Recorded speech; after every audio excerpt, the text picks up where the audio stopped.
You have 68 wins. You cannot 69 Nina. I am that reminder that no matter how far you get in life, there's going to be someone like me, born with much more than you do, who can cash in and take it all away at any moment. Now, you know what? Now, I don't know who you've been talking to, but it's obvious that you hadn't talked to me. I pull rank around here, and everybody better remember that. Ooh, follow the white rabbit.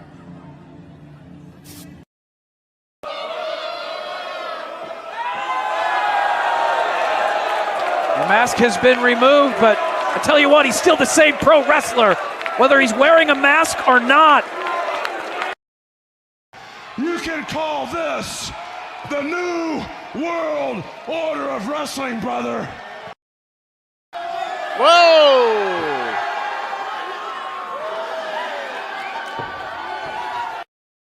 We got a mom in the front row who taught her daughter how to suck dick. None of you can handle Tekla. None of you can handle the Sisters of Sin. And none of you silly bitches can handle the Triangle of Madness.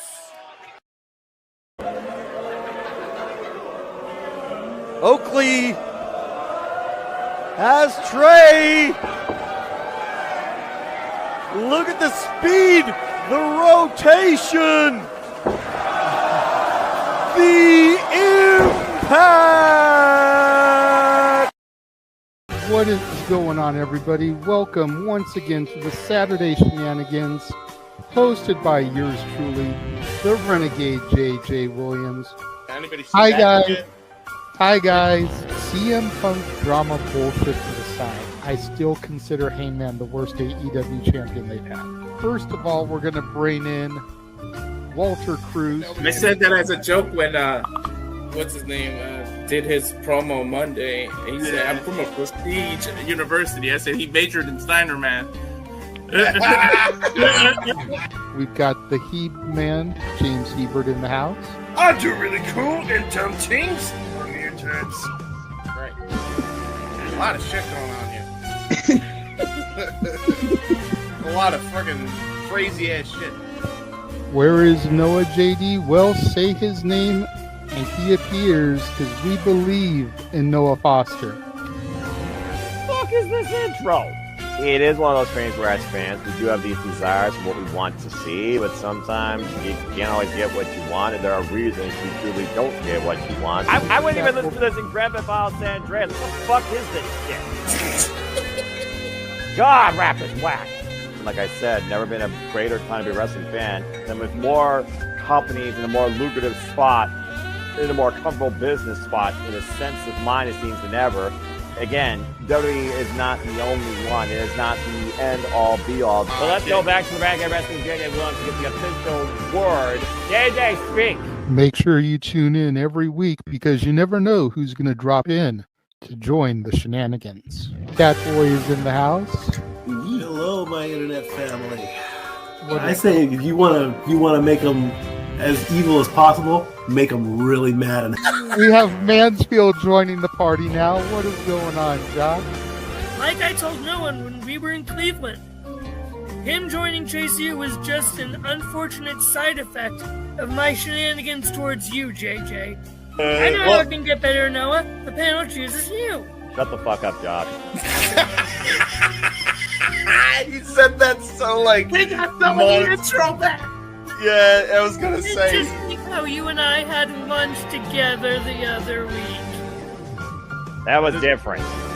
Ladies and gentlemen, the King is here. Say his name and he appears. We believe in King A-Train. There are so many believers in Joe Hendry. The only person on this panel that doesn't believe in Joe Hendry is King A-Train.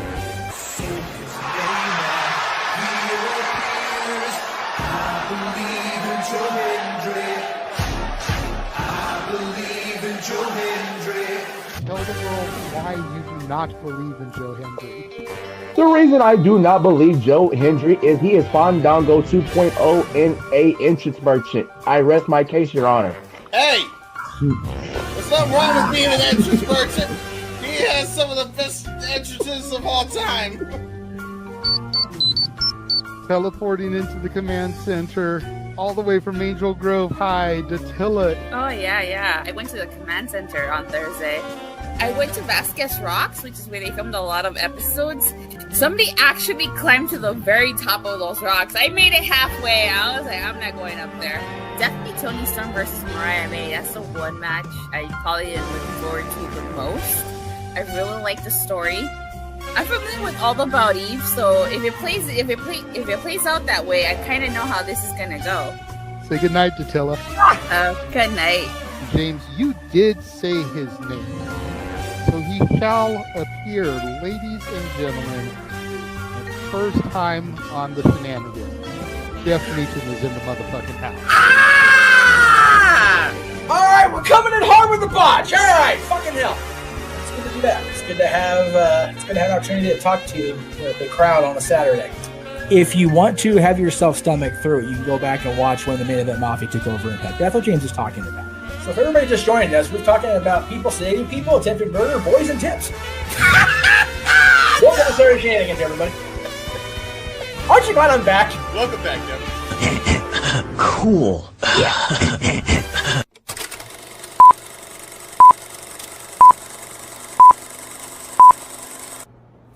Get it? Got it.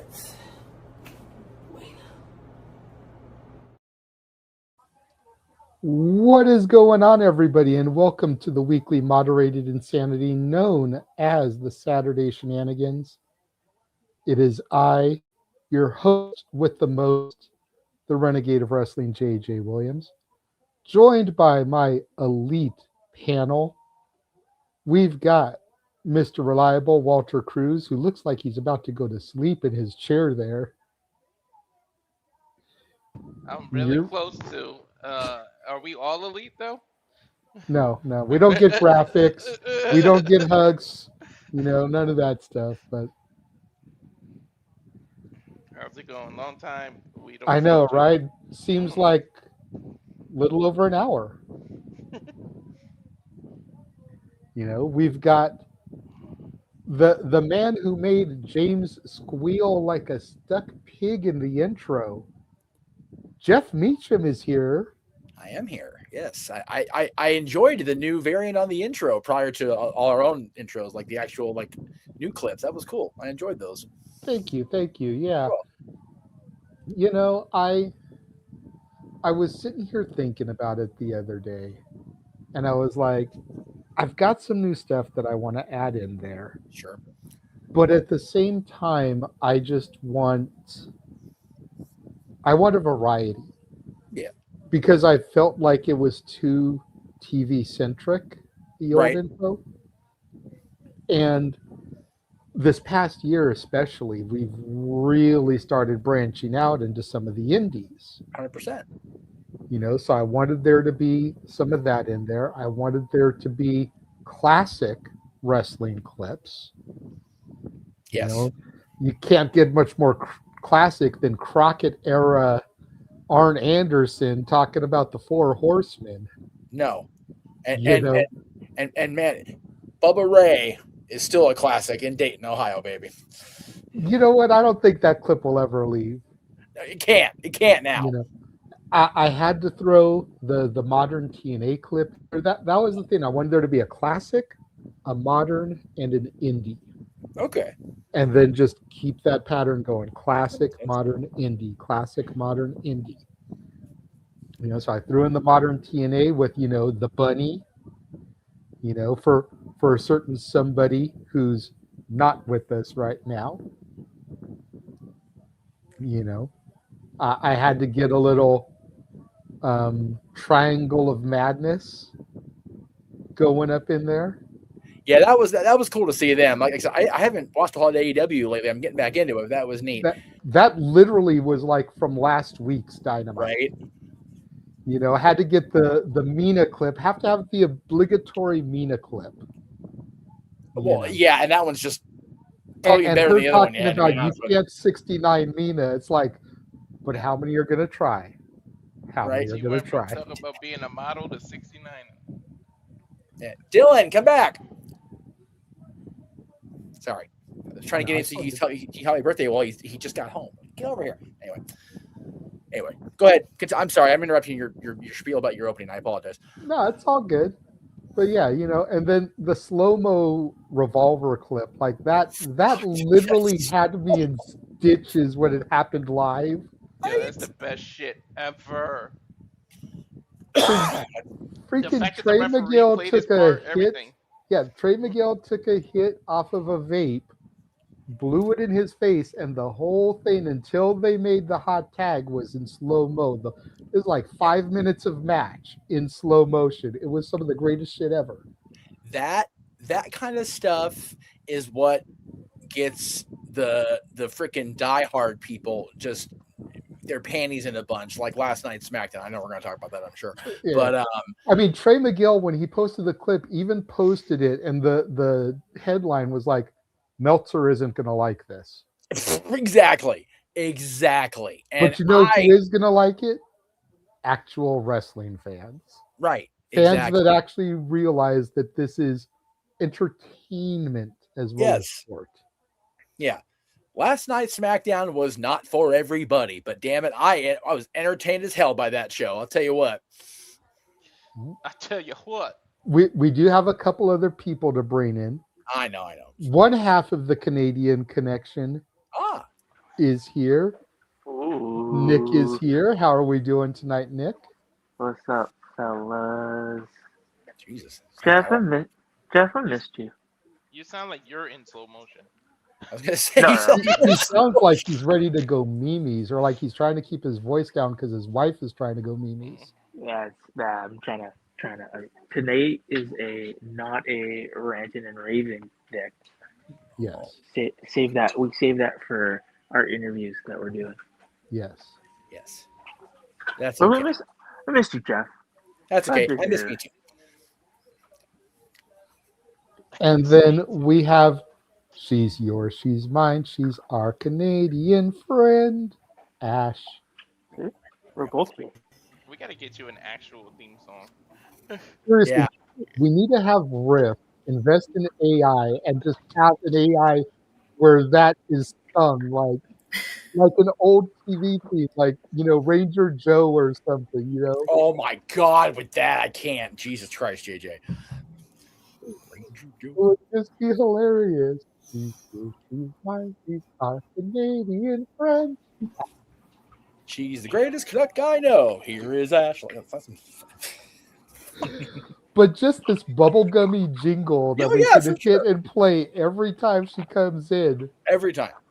Like we used to do the do when Datilla would come in, but just a literal jingle form of that, Everybody needs their own jingle. No, not everybody, because then we would kill the gimmick, and we don't want to kill gimmicks around here. That is true. Hey, there's already one gimmick we beat in the ground. We did it at least twice, if not 3 times, on the watch along. So we're going to try not to do it tonight, but good to know. But how are you doing tonight, Ash? You look doing lovely good. as always. Thank you. So right out the gate, let's address the elephant in the room. For those of you that did not see the social media post, for those of you that did not see me pop in at the start of the GCW Watch Long stream that James and Ryan is doing. Oh. Unfortunately, there was a familial medical emergency with Kayla Lopez, and she messaged me asking if we could reschedule for some point during the week. Obviously, we've already got interviews booked for Tuesday and Thursday, so those days were out. Yeah. I work Sunday and Monday, so those days are out. Yes. So that just leaves Monday and Friday. So I asked her about Monday. She gave me her availability. I asked if the availability was the same on Friday. She said yes. So I was like, okay, let's do Monday, 7 Eastern, 4 Pacific. Is that good with you? She said yes. So rescheduled, not canceled, just temporarily postponed. And that's okay. Yeah, but again, at least she messaged me, communicated. Communication is key, everybody. Where's Mark Briscoe when we need him? The word of the day is communication. He said the word of the day. Ah! Oh, I just aged myself. No, you didn't, because Jeff knows all about some Pee-wee. Pee-wee's Christmas special is one of Jeff's go-tos for Christmas every year. That shit was put on YouTube by Pee-wee's account, and it has not left my watch later playlist since. Like, I made like if I just have like a bad day, it's like fuck it, I'm on Pee-wee's Playhouse Christmas special, whatever. I will say this: you're talking about theme songs for everybody. Greg popped the shit out of me on Wednesday's Greg Cherry show. Did the whole Greg Cherry show intro, whatever, and then he played Magdalene to bring me in, the old XMV song. I was like, God damn it, really? Just completely caught me off guard. If you didn't, y'all never saw XMV, just thank yourself, first of all. Because like 99 of those are not worth it. But man, I was so energized, and that's how my week at Disney started. And I had a really, really great couple of days. So thank my buddy Greg for starting me off for that great week. And I put the post out, whatever it was, Thursday night, Friday morning. So yeah, it's been a great week, and I am so happy I get to be here with you guys doing this too. So. And we're glad that you get to be here doing this. It's not every week that we get you on the show. So when we can get that special guest appearance from Jeff Meacham, we know it's a good night. Well, it is kind of a big day around here, but we're he was out of the game with his grandpa, so I figured, okay, I'll step in here now. Shout out to Dev, Jojo, and Charles in the chat. But so let's just jump into it. We're hot off the heels of Stand and Deliver. I know Nick didn't watch the show. Ash, did you get to see any of it, or were you at work the whole time? I was off today, but I had to run errands with my mom. Okay. So I'm not going to sit here. A lot of times we go match by match on these things, and I feel like it takes forever. Yes. But that's not what the recaps are supposed to be. It's just supposed to be high points. The high points for Stand and Deliver, aside from what Walter is flexing there, because go ahead, rub it in. Let's get you the solo. That's right, Mamacita. She's so sexy red next to her, but I'll make her twerk. There you go. Oh my Lord. The women, we've been saying it for the longest time, but NXT is the women's division. And out of the 6 matches, 7 if you count the pre-show. Yeah. But out of the 6 matches on the main card, the 3 women's matches were better than the 3 men's matches. And that's not to say that the men's matches were bad in any way. No. But the women were out to make a point. And it started with JC defending the title against Lola and Kendall. And it was a fantastic match. Everybody was damn near in tears. Walter's over here trying not to cry because his Mamacita finally won the title. I'm over here trying not to shed a tear. Lola is celebrating, trying not to cry. Right. And if you looked closely, it looked like JC was trying not to cry. Definitely. Yeah. And people want to say what they want to say about the 3rd best member of Toxic Attraction now leading her own Toxic Attraction-esque stable, the Fatal Influence.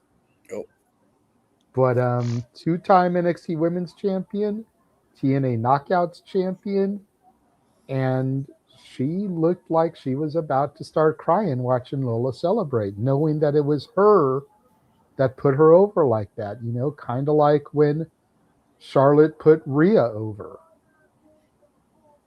The passing of the guard, like it was a beautiful thing to see. It's been a week of that, Jay. Trish and Mickey put up their post on the 2nd about their 20th anniversary. God damn, I feel old on that post. Holy right. Of their match at WrestleMania in Chicago. Women's wrestling is is as hot as it's ever been, and I mean that in the technical sense. You preverts, go back to bed, you jerks. But I was so proud of everybody on that show today, and like I said, I'm glad I had the time off I do, because I get to be a part of a lot of the women's calls we're doing during WrestleMania week. So that's going to be so awesome for me, and I appreciate the opportunity. It's going to be good stuff. Yeah, absolutely. Walter, go ahead, take a minute.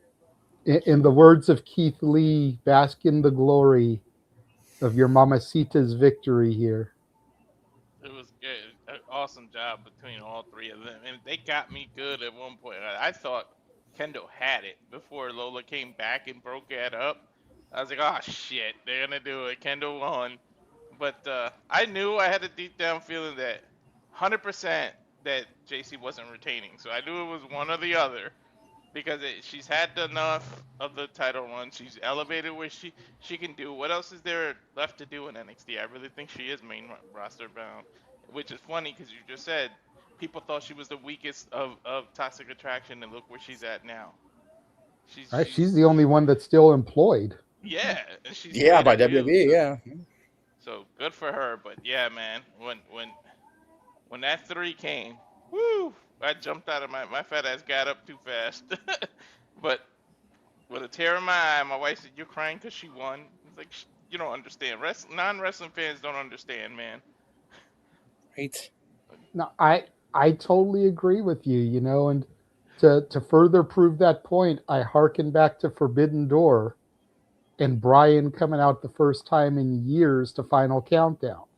Oh. And how emotional I got on the air. And people in my house did not understand why I was getting the way I was getting. Mm-hmm. And it's like, you're just not going to understand. To you, it's a cheesy 80s song with a synthesizer. To me, that's years of memories. Being in that intimate crowd, singing the refrain as he hit the turnbuckle to pose.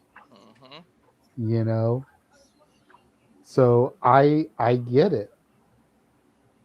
It was cool being there live for it. I bet, man. I bet. And then God, watching him come out to it all in, and like on the turnbuckle, freaking like revving for the refrain, like come on guys, and the whole fucking place popped. Oh, God damn it. I miss him. Anyway, I'm sorry. But that's when you know you're a true fan. When you get into it and the emotions comes out, man. Like, I remember, hey, I cried. I bawled like a baby when Kofi Kingston beat Daniel Bryan. And the Kofi Mania actually won. That shit got me in the feels, man. It even got Dylan. And Dylan was, 11 at the time. So he was already on his way to being that jaded teenager. But, like, he even, like, came in the room and was just pop, because that was his boy, man. I know. So good. To this day, I can't watch the replay without still getting a little bit up. Nope. That's what wrestling's supposed to do. You jaded fans at home, that's what it's supposed to do, man. Just enjoy it. Mm-hmm. Anyway, I'm sorry.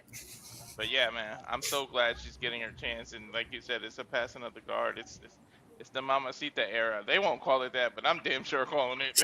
Right. Damn it. Yeah, I mean, that's why when I had to go and alter the graphic, I threw her on there for you, bro. Yeah, best graphic ever. Took Kayla down and I threw her on. It's definitely an eclectic graphic for this week. But they set the bar. They definitely had the follow that shit moment, because it was like, damn, the bar was like up here right from the beginning of the match. It's just like the triple threat at Mania last year, or was it 2 years? No, last year, yeah, with Bianca. They just set the bar high, like. Mm-hmm. Asher, Nick, any comments that you'd like to make about Lola being champion? I saw that on Twitter. I'm like, first thing that popped in my head is like, oh, Walter's super happy about this. Yeah. That's what immediately popped in my head. Yeah, like Walter had to go to the bathroom like not that long after that. Like, I'm wondering if he had to change himself. I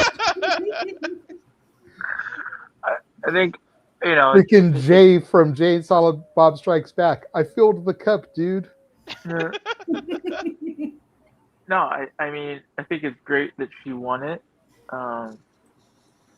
You know, I guess I think it might have been time.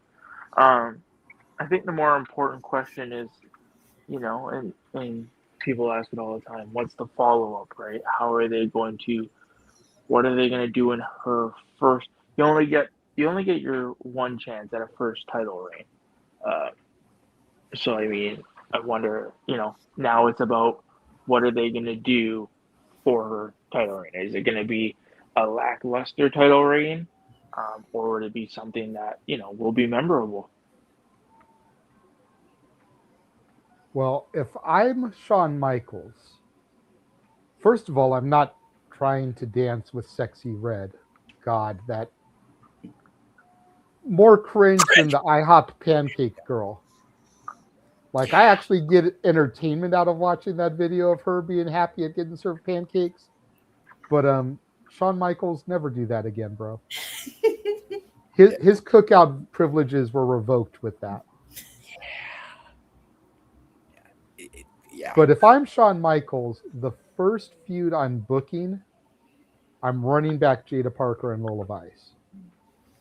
Right on. Because they've got such great chemistry that I think that's a great feud to really kind of help. Because I could see them going to Underground and putting the title on the line in an Underground match, which Lola has never been defeated in. You're trying to give me a heart attack between Jada and Lola in there. Well, shit, GCW is trying to give me a heart attack, starting things off with Megan Bayne and Steph DeLander. Good grief.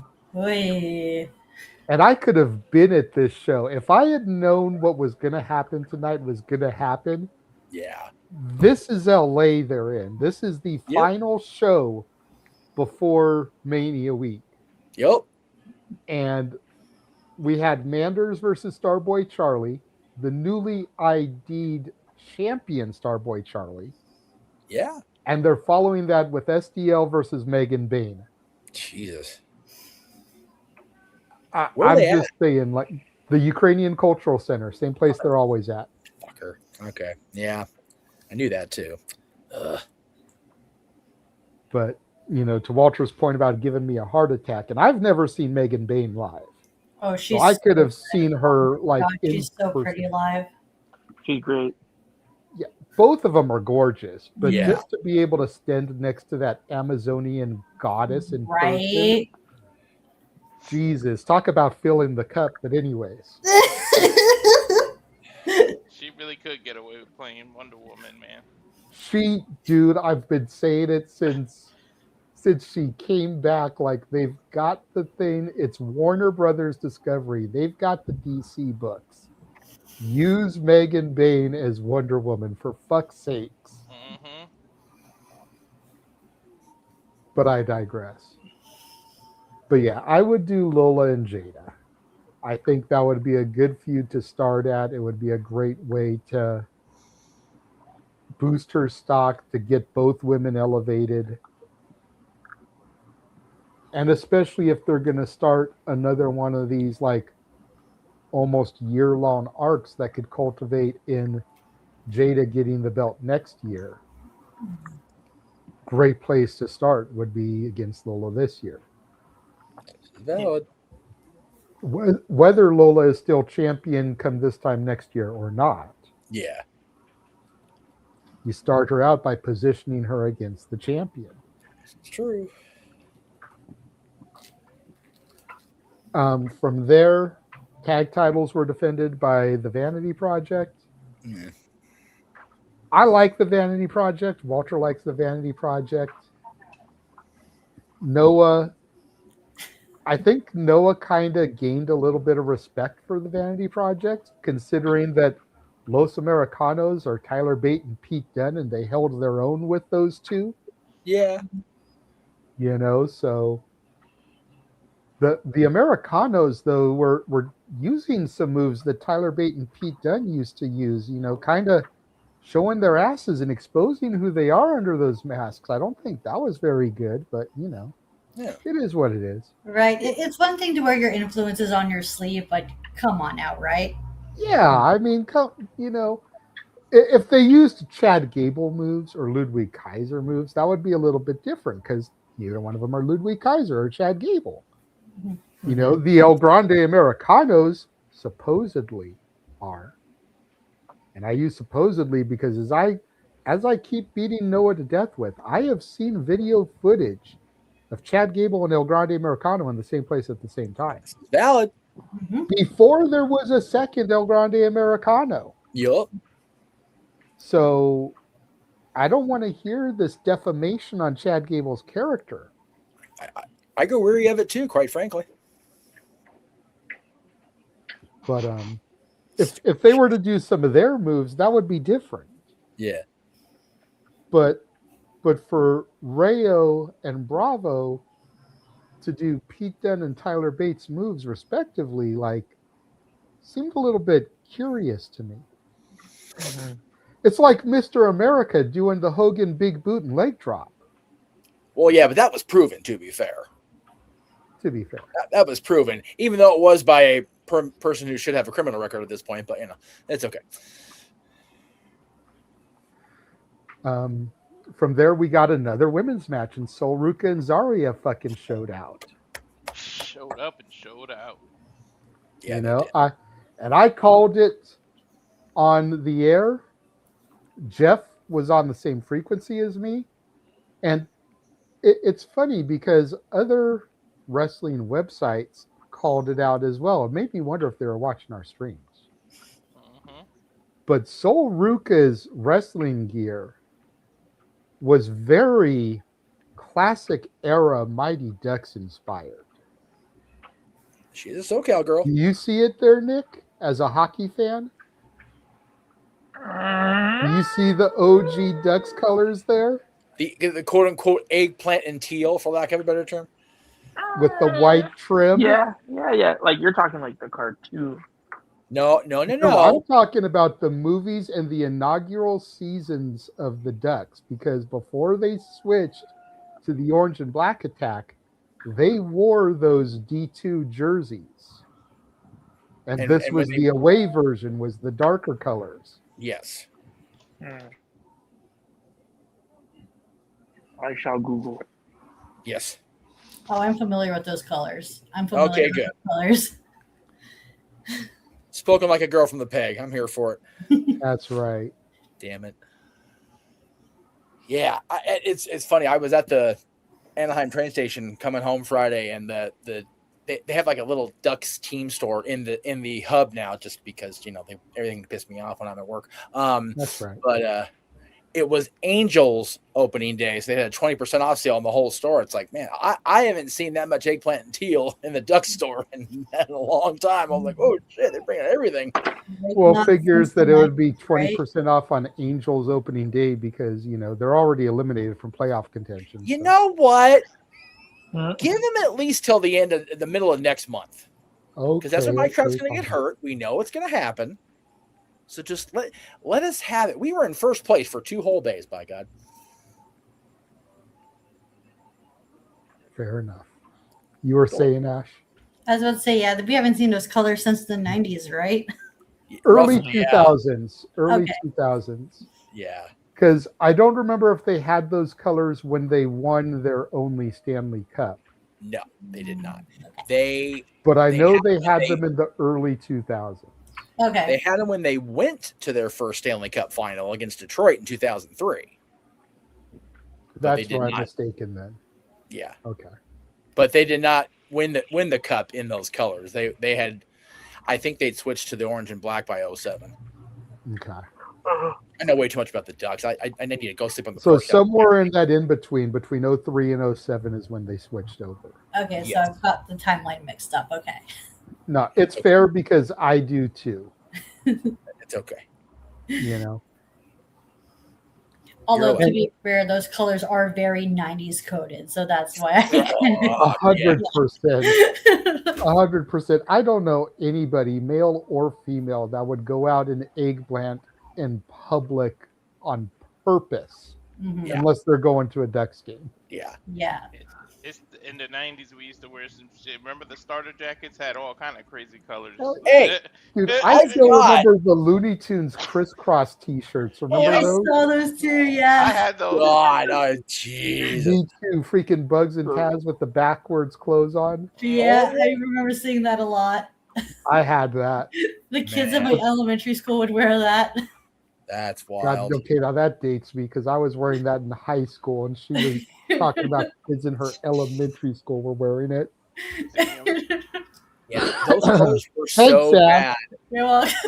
Yeah, those colors were so Where's bad that my the Ovaltine only and my alternate cookie? jersey that was worse than ours, the Kings with the Burger King jersey, was the Ducks all green.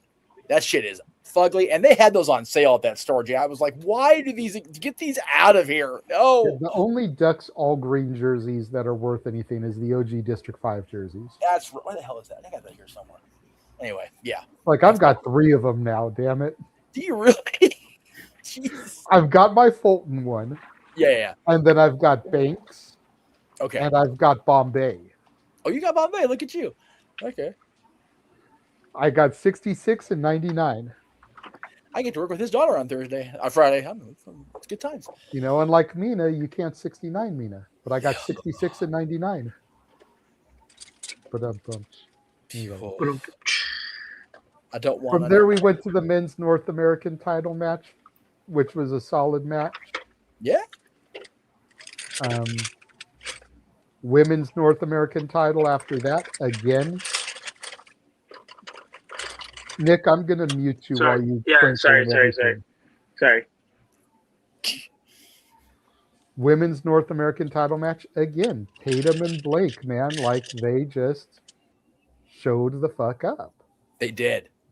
See, that false finish where Blake got her and she actually kicked out of that DDT had my jaw on the damn ground, dude. They fucking got me so good. That's honestly the only women's match that I didn't question the outcome of. Yeah. Not to say that I had anything wrong with Lola or Soul winning, but I feel like Zarya needed it more than Soul. Yeah. And the question I kept asking on the watch long is, why did Kendall have to vacate her Evolve Championship if she wasn't going to win the NXT Women's title? Shake it up and Evolve. Okay, but she still could be doing double duty. She's been on NXT for this long as the Evolve champion. I know. You know, at least hold it until someone beats her for it. Why vacate it? That's the key for me. Why vacate it? Yeah. And then have JC retain? Why vacate it and have Lola win? Vacate it because she's going to become the NXT Women's Champion. She is going to evolve from one show to the other and boost her star power. Was she close to winning the match? Multiple times. Oh, yeah. Multiple times. Yeah. But still, like, that was the biggest head scratcher for me. The entire night. That makes sense. But when I mean like close to winning, I mean like, could you see them maybe coming out of this match, Kendall winning? Like maybe Lola. Oh, Lola loses the title to Kendall at some point? Yeah, maybe Lola's just a transitional champion to say that, you know, she got a reign. I wouldn't do that to Lola, though. Lola's put in the time. Yeah. You know, that's the equivalent of like Tommy Dreamer beating Taz and Mike Awesome just to lose the title the same night to Just Incredible. Yeah. You know, here's Tommy Dreamer, who's the heart and soul of ECW, and you get the belt for less than 5 minutes. Yeah. And it's not even because of just a Money in the Bank cash-in or something, just, you know, well, you're a stupid babyface and you're going to be a fighting champion after going through a triple threat match, and then you lose it to someone who's cooler, better. Half of his team is from Calgary, Alberta, Canada. Dramatic pause. Yeah. Well, I mean, to be fair, in the terms of the storyline, I get what you're saying, but behind the scenes, Tommy's told everybody he never wanted to be champion. Yeah, so but I get that. For those of us that have that insider knowledge, like, okay, we get it, but like, yeah, for those of the 11 people watching us that maybe not be familiar with that, ECW. That's right. I know my ECW history. I read up and watch on that shit because it's a funny story. I remember my dad. We were talking about ECW, and my dad straight up says to me, "Man, I wish I had you earlier so we could have watched ECW together." Nice. And now we got GCW, which is like ECW on steroids. Right? GCW run by Vince Russo, which is no GCW. Sorry, GCW, not JCW. Sorry, yeah. I heard the letter wrong. The first one. No, it's okay. JCW's fucking crazy too. Mm. The JCW clip in the goddamn open now with Willie doing the freaking Norman Smiley wiggle. Boo! Oh, why are we booing? What happened? Mance Warner came out and attacked Megan Bain when she was about to tombstone SDL. Now he's about to take a steel chair over her back. Damn you, Mance Warner. Dick. Setting up a mixed tag match, Genesis versus Mance and SDL. Genesis, I love that. Yeah. Now I get Mr. Warner's a dick, but you guys don't be a dick and subscribe to Batty for Wrestling on YouTube. That's right. That's right. Don't be dickheads. Subscribe. That's right. But say it every day on social. Don't be a dick. The main event, the NXT Championship defended. You know who? Because I'm.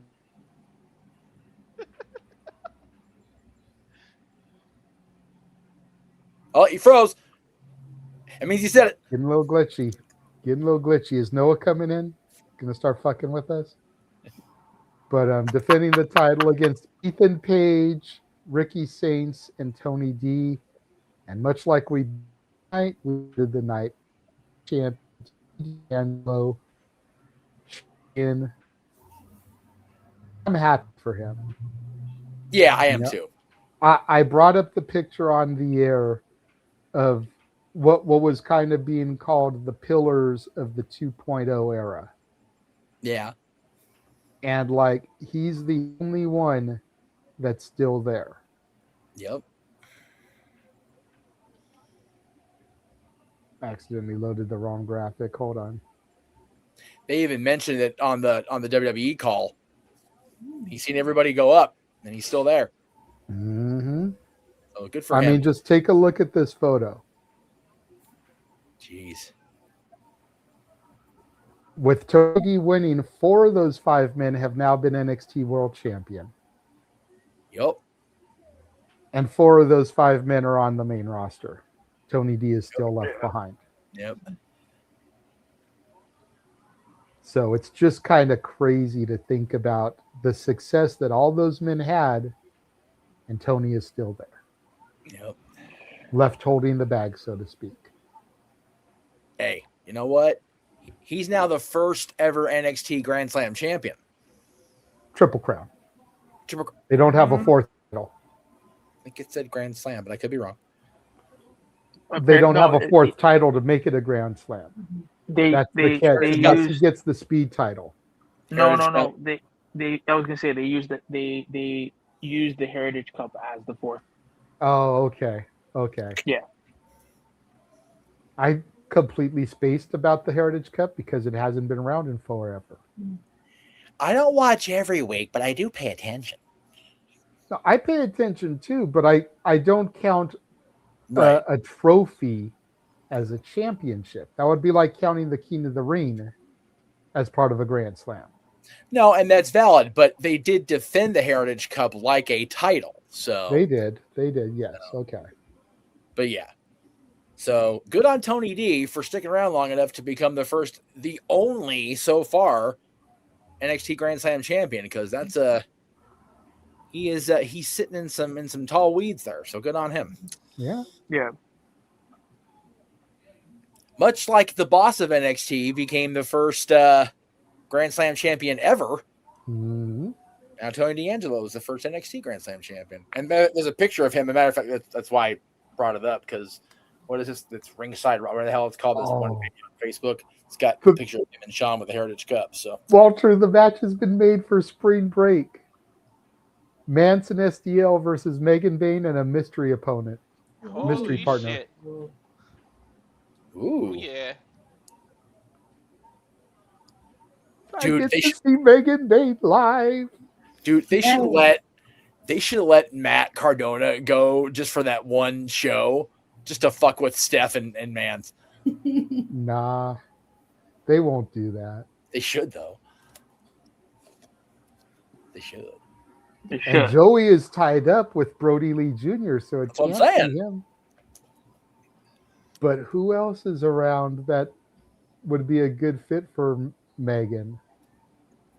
No, who's got shit with Warner? It's a good question. Killer Cross? Ooh.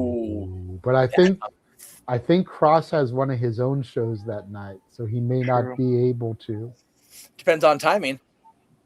True, because spring break is at 7. I think Cross's show starts at 10. Yeah. But at the same time, I don't know. That's a solid. I've already got my thoughts on the Marco Stunt thing, which is supposed to happen tonight. Will Marco Stunt answer the challenge of KJ Orso and Sam Stackhouse? Oh, okay. I've already got my thoughts on that one.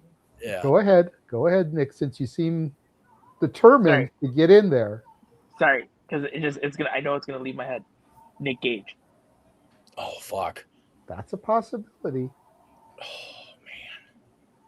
But the key to my thought is the health and well-being of one of the men, because we did see them make an appearance at Revolution, but we haven't seen them wrestle for a while. Oh. And the boy and his dinosaur. Yes. Yes. Representing Marco Stunt to take on a boy and his monster, KJ and Stackhouse. Yes. Well, because Jack and Marco have history with each other. Oh yeah, good and bad. So for Jack to be that guy for Marco, and then we get to see Jack Perry too, dude. If that happens. That's cool. But if it is Nick Gage, getting ready to be the contract signing now. Go ahead, Jeff. If it is I feel Nick like Gage, Noah when he has his moments and he's watching like New Japan. Yeah. While we're doing shenanigans and shit, I feel like I'm Noah right now. Now you know. Now you know how it feels. Yeah. I was gonna say Charles with a shout.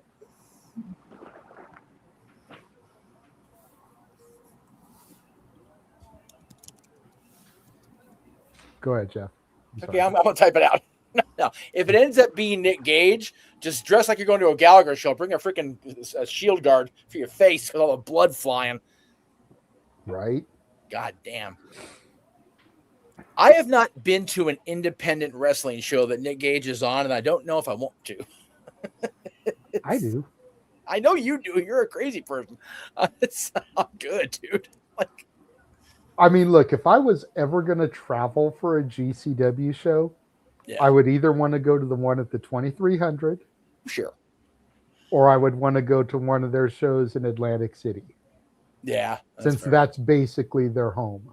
Yeah.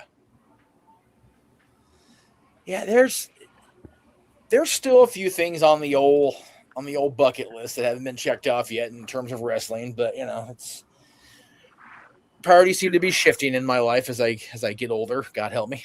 So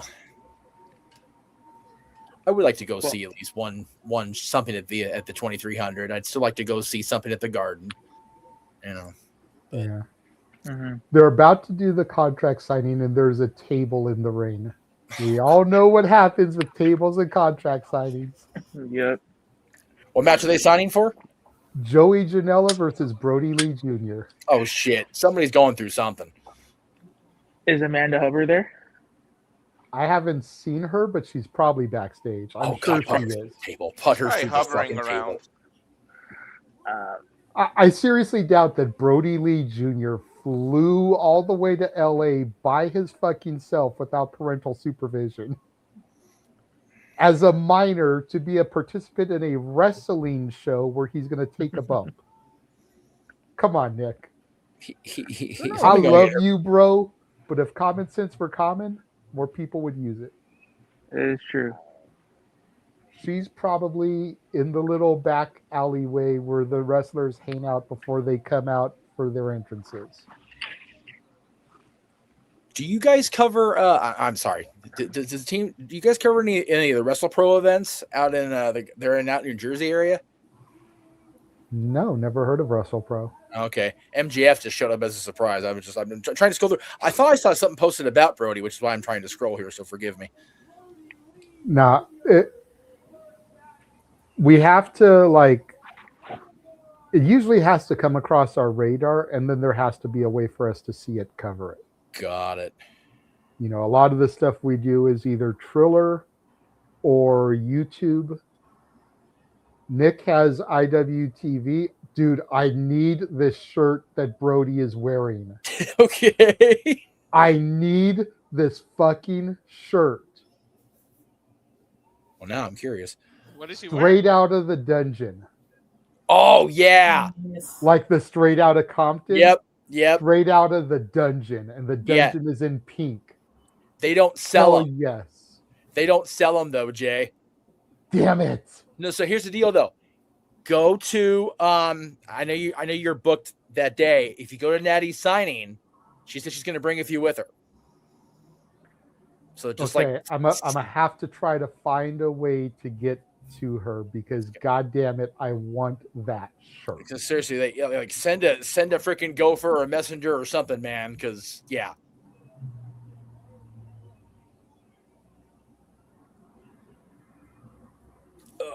God damn it. Okay. And hopefully she has fat boy sizes. You know what I mean? You would hope. Like I at least need a 2X. I've been wearing 3s. Yeah. But I at least need a 2. Two still fit me comfortably. Yep. But I started buying 3s at the old house when other people were doing laundry and my shit started shrinking. So no, I feel you. Yeah, I'm into 2s on the regular now. I'm so grateful, man. Like I said, man, this whole year it's just been a lot of roller coaster, but it's getting better. And like I said, it's part of the positive attitude today. So I'm just let's go. Take on the world and shit. Yeah. I swore I saw a fucking post about Brody. This is bugging me. So hell of a show for Stand and Deliver. Yes. I got to give it an A. Like, I don't think there was any match that didn't deliver. No. The questionable match would be the pre-show match, but there's a reason why it was on the pre-show. Yeah. And it still delivered enough. Here comes Amanda. Oh, put her through the table. Please put her through the table. Here comes Amanda. God damn it. We're just doing a watch along on the side here. Fuck it, whatever. Like James and freaking Ryan are doing their own. I know, right? This is another reason why I'm so mad that I'm not there tonight, dude. I could have seen Brody Lee and Amanda Huber. Dude, if he puts Amanda through a table, this place is gonna riot, dude. I'm here for it.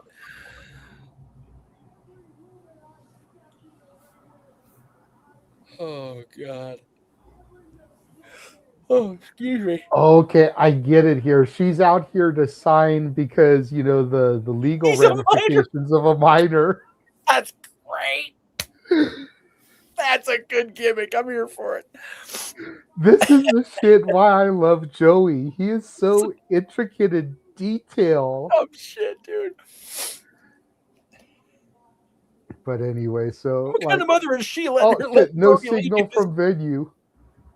Oh, my God. Oh, they're having tech issues. Oh, fuck. Okay. What a time. Damn it, dude. But yeah, hell of a show. Yes. EVA, what do you say, Walter? I agree with you. The only questionable was the pre-show. Was Hey, man. why it was a pre-show? And we still got the moment that we wanted in the pre-show because me and you were talking on air about the whole Ren Sinclair, Charlie Dempsey thing. Yeah.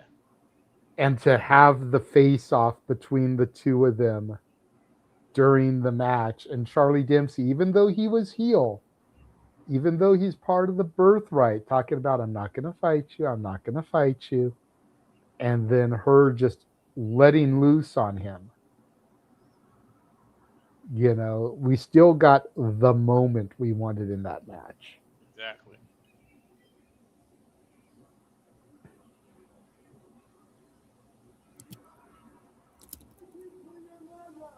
Okay, it's back on good. Dylan was asking about his birthday purchase. Okay. Yeah, I thought it was a good show. I'm looking forward to. So next weekend is Rebellion and Dynasty both, yeah? Yeah, Saturday and Sunday, double feature. I love it. I'm working Late both night nights. double feature picture show in the back row. Fuck the back row. Fuck the front row. God damn it. Orgy in the middle. Okay, I did it once. That's it. Never again in the history of the show. Fuck that. That's it. Jesus. God. Brody Lee unloading on Janela. Dumping the mud hole in him in the corner. Front row. Is Joey going through the table? Maybe.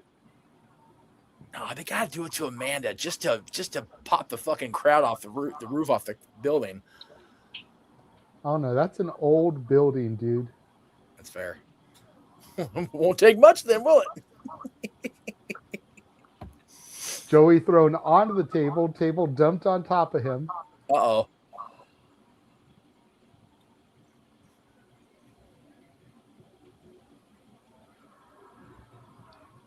And now Brody Lee standing on the table, which is upside down on Joey's chest, signing the contract and shoving the contract in Janela's mouth. Damn. What a heel. What a heel. But he's the face. Not anymore. It's crazy to think that when he turns 18 or 19, whenever he has a wrestling contract already. Yeah, a guaranteed contract waiting for him in AEW. If that's where he wants to go at that point. Right. With the connections with Natty and TJ, he may want to go to WWE come then. Who knows? Especially with Cody and company over there. Cody, Ricky, Ethan. Yep. It'll be interesting to see for sure what happens with the young man's career. But anyways. You got him transitioning in. You got Sting's son training with Aid. God, dude. Yeah, Again, he's at the New Japan dojo right now in LA. he is. He's not bad. Jay, you mentioned Also, if Jason. he wrestles how he looks. Oh yeah. He looks incredible. He looked good even in the Sting cosplay at All In. You know, he can go. Yeah, he's his dad kid's all right, just like Charlie Dempsey's his dad's son, all right. Oh, Jesus Christ. There is no doubting Charlie Dempsey's paternity. He's got that freaking regal snarl on his face. Well, I don't know, man. If he's not William Regal's son, he belongs to Gene Wilder. Only the hair, to be fair. You know, that hair is... That hair is straight out of Willy Wonka and the Chocolate Factory. Bro. Yeah. You know what it is? That's I'm just waiting for him to come in and start singing Pure Imagination. No, he looks more like Gene's hair from the movie he did with Richard Pryor. I always forget the name of that Which movie. one? There was like 3 movies they did together, or 4 movies. Where Gene was like blonde. Oh. But yeah, I see the screen caps all the time. Anyway, you mentioned JC was crying. She put a tweet out, proud, but most importantly, grateful. So there you go. It would appear there's a transition phase for Miss Jane. Moving on up. Here's the deal with that though. I don't know if her going up will benefit her just yet. The women's division, the women's singles division, is kind of what it is right now. The tag division is hotter than shit. Which is why I think it would be a tag thing. I think her and Fallon entering the main roster tag division is something that it desperately needs. Well, I'll talk about it. I'll still be predicting when we do it. But if the Bellas do win at WrestleMania and they put them up against JC and Fallon, take my goddamn money. Mm-hmm. I'll watch my girls face JC and Fallon all day. Hell yeah. That could work because the division needs way more tag teams because it's very stagnant at the moment because they don't have that much teams at their disposal. Well, exactly. And a lot of the teams that they have are just single stars thrown together. Like at least Fatal Influence has become a unit. Like at first they were people thrown together, but they were thrown together based off of a common goal and everything. Yep.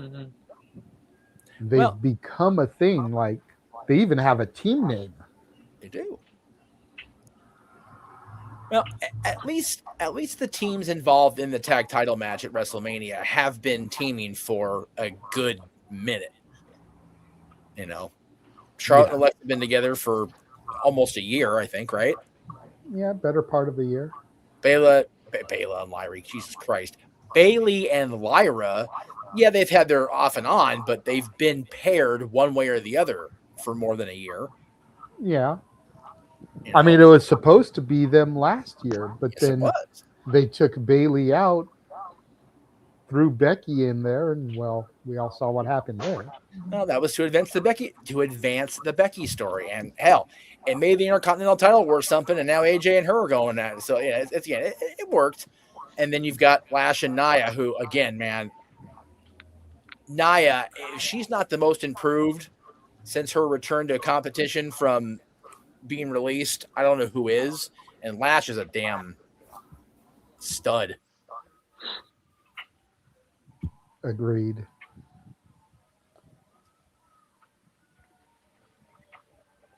Did you freeze, Jeff? No. Okay, you looked like you froze there in that pose for a second.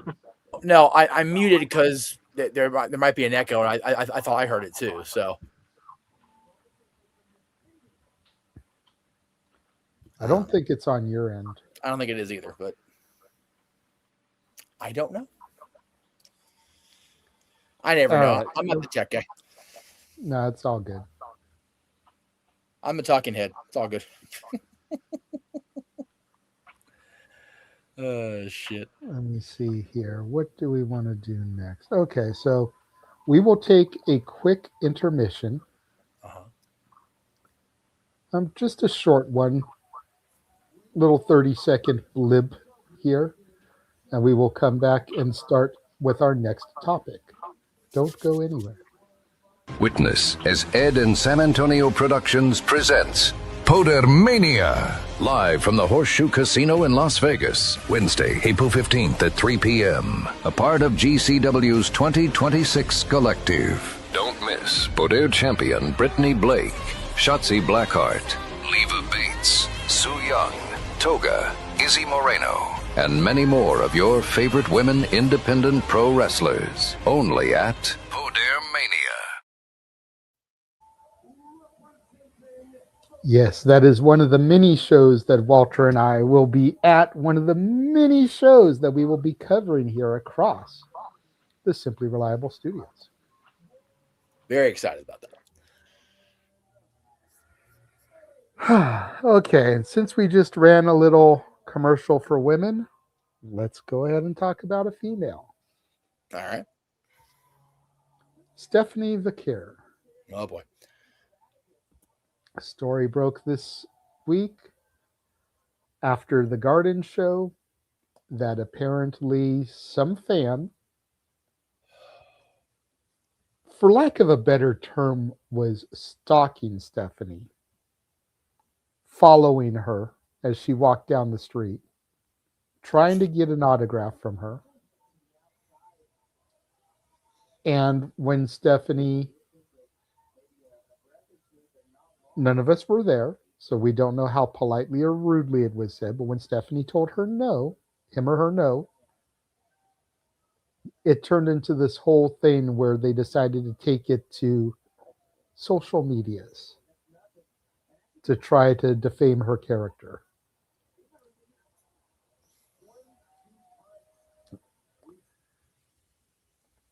I don't really know if we want to go around speaking on this, because I think pretty much all of us are going to have the same general opinion about this.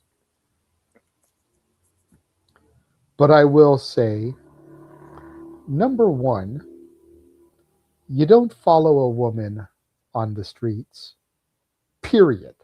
Yeah. That's a no-no. Number two, no means no. If you are told no, you just move on. Yeah. These wrestlers, celebrities, don't owe you anything. And based off of everything that we have heard about Stephanie, traditionally she's very gracious in these circumstances. But if you're following somebody, probably telling you no because they just don't feel comfortable in the situation.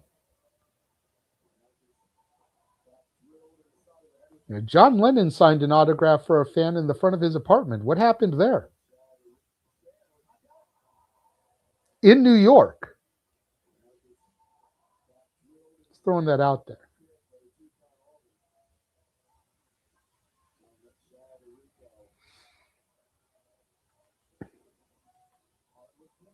So this is more being brought up as a friendly PSA. Don't follow the wrestlers. If they tell you no, just take the no. And I don't know what you think that you're doing by taking it to social media. What, you think you're going to get sympathy from the other wrestling fans out there?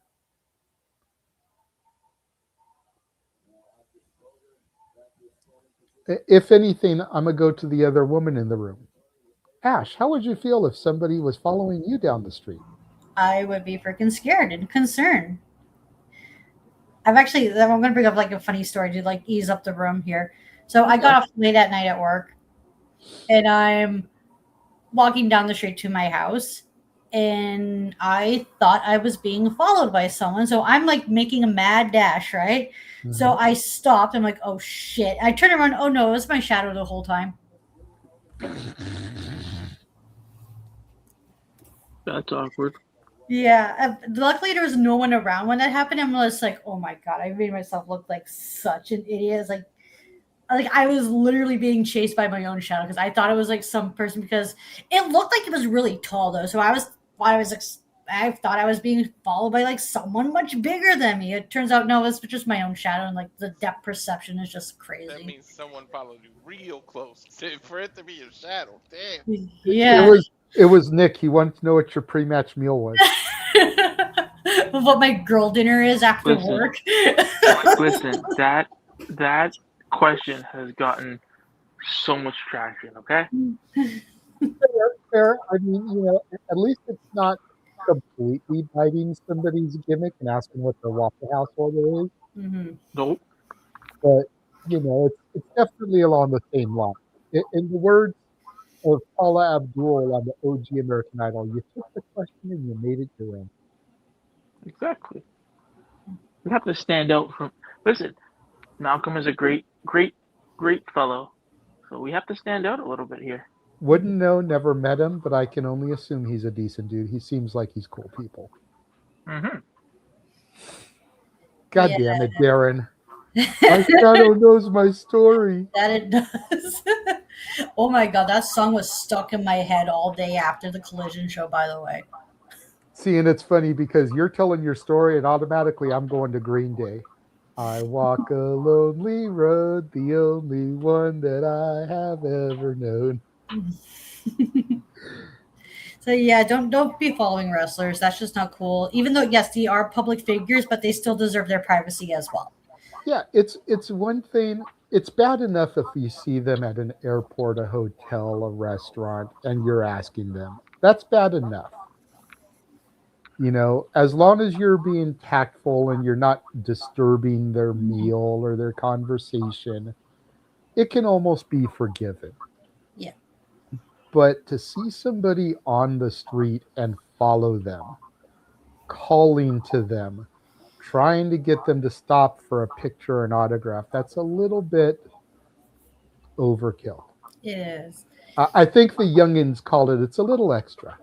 Right. Mm-hmm. It also just goes to the self-entitlement of like certain fans have, which is really sad. The type of fans that CM Punk was talking about in his pipe bomb. Yep. Right, Jeff? Oh, we know people like that, right? No, we very much know people like that. Let me just jump in because I'm trying to find the post I made. I can't find it, so I'm just gonna try to summarize. It was after pandemic, so it's in the last few years. Somebody, I forget, it was one of the stalker cases, or it was something to do with one of these recent stories like this. And somebody put in the comments on, I think it was the No DQ post. Oh, well, you know, they're in the public eye, so they're fair game, or I have a right or whatever. And it's like, no, you do not. It doesn't matter who it is. Nobody has any right to treat anybody else like that. Nobody has any rights against anybody except their damn selves, first of all. Now, if you're a parent, you've got a little bit of say over your kids until they turn 18. Trust me, I'm finding that out as the day goes on. But it just mortified me that this wrestling fan, and again, I said it in a post, I think it was yesterday, I've seen the sentiment so much more often than ever. The worst part about pro wrestling is the fucking pro wrestling fans. And it's not an incorrect statement anymore. It's just ridiculous. We are made to look so bad because of a very vocal, obnoxious minority of us. But, you know, it just the audacity of this person to just, oh, well, you know, they're public figures, so it's fair game. How about you fuck all the way off? How about that? Right. And keep in mind, these are human beings, not animals. Like, this is not like cattle that's like, no, like in those freaking factories that are being like poorly mistreated for our basic needs. If you would like to go see and have the opportunity to see some living being on display for your entertainment purposes, then please feel free to go to your local zoo or animal park or whatever and pay the fee. And you know what? Even then, those places aren't so good anymore either. Go to an amusement park. Seriously, go to a theme park. Spend money at Disney. We'll thank you later. Yeah, because you can go and meet characters that are on display for your entertainment. That's right. And don't fuck with them either, please. I work with these people and anthropomorphic animals. Jesus. Bottom line is there's these paid things called meet and greets. You can pay and get an autograph if you want it that bad. Well, and a lot of times there's even free ones. You know, it's like it's all a matter of tact. And more often than not, the wrestlers will give you the time of the day if you show them some tact. Yeah, absolutely, they will. Jay, it befuckles me that Nikki had to go on their podcast, her and Brie, and talk about that prom pose thing. Like, it just, I don't understand it. And look, I'm going to be transparent as hell right now because I don't care anymore. You know, I've had a lot of issues, discussions, and things about this because of my completely unintentional behavior toward celebrities and people in the public eye that work for various organizations that I, frequent. The difference is completely unintentional. When I get made aware of it, you back off. You don't go on social media and play the fucking victim. You are the problem. Like, I don't understand where any part of what this person in particular thinks they're going to get out of this. Like, you went on social media, you complained about something you did to somebody else, and expect what? The people that are her fans to side with you? The people that aren't her fans but still watch wrestling to side with you, cracking on the whole train of thought completely escapes me. And maybe I'm just too, not naive or kind for my own good. I don't know. But it befuckles me. It really does. Yeah. Nick, anything you want to add? Chest my ass a little bit too, apparently. People just. And I hope you don't mind, buddy, but I've been muting you because the echo is coming from your side. Is it? I don't have anything on. Sorry. I think it's maybe because I'm on my headphone. Maybe. People just need to have some sort of chill, man. Like, we had what's this Redacted on the show this past week. It's like, how do you, dude? If somebody was following that guy, you wouldn't make it out alive. You know what I mean? Like, you do that to the wrong person, fuck around and find out. You know what I mean? Mm-hmm. Like, people really need like a sense of chill. Like, you don't know these people. You don't know them on a personal basis. You're not their friend. Like,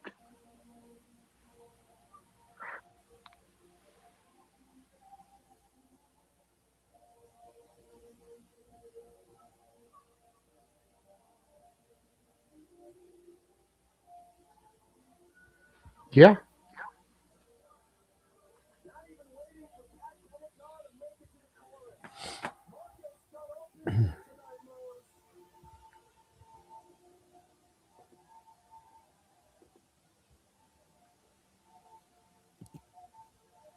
please, people, have decorum when you meet these superstars.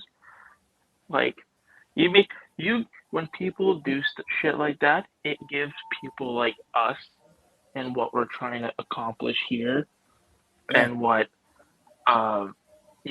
what the boys are gonna try to accomplish just when they're in Vegas. Like, you give us a bad name because we're not all like that. No. And it's just like, it's not even about just meet and greet. Like, have basic human decency toward other humans. Are you telling me you're going to go just out in the street and just, follow along behind Jane Smith and expect to get any sort of response out of them by appearing to be like a stalker or a creepo? But because it's a famous person, you feel more entitled. Like, I'm not going to go to a concert for Taylor Swift. Fuck it, whatever. She's the popular one right now. We'll go with that. And sit, where I can afford to sit for Taylor Swift tickets up there in the Bob Uecker seats, and then expect to be able to, go within 100 miles of her living quarters the next day and expect to have an audience with her. Like, you're going to these shows to watch these people do their job.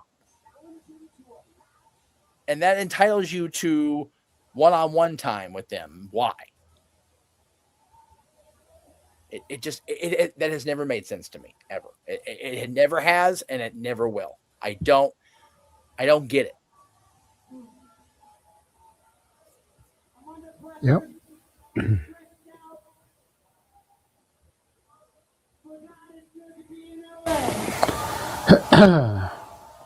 All right. So that is that topic. We will take another intermission.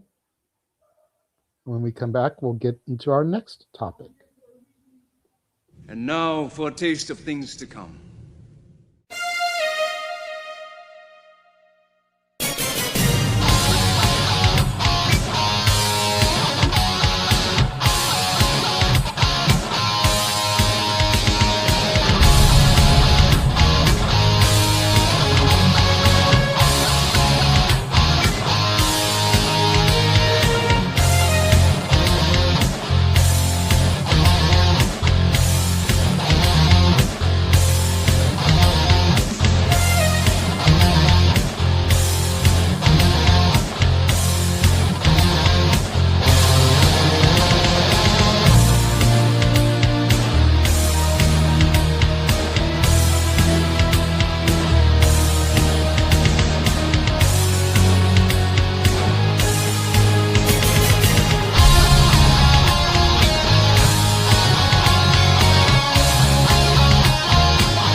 And we're back.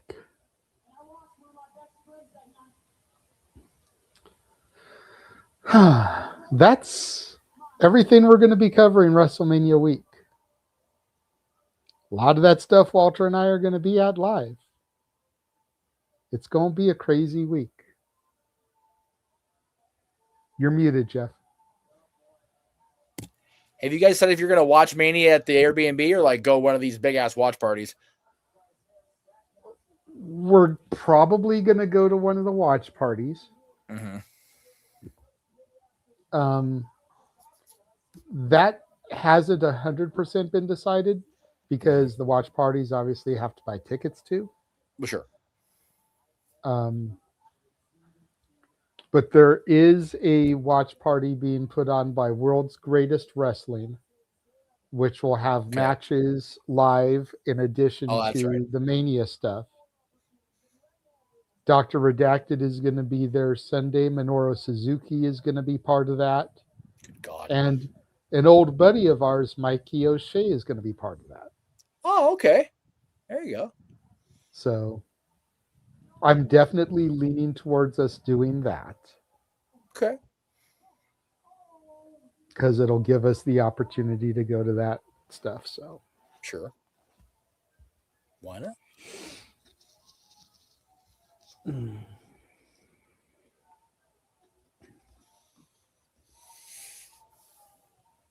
But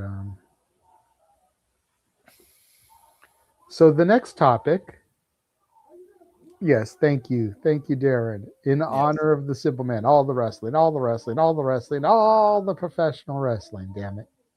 What I'm wondering is why he's playing the Jeopardy theme during the commercials. We got perfectly good songs during the commercials as it is. Right.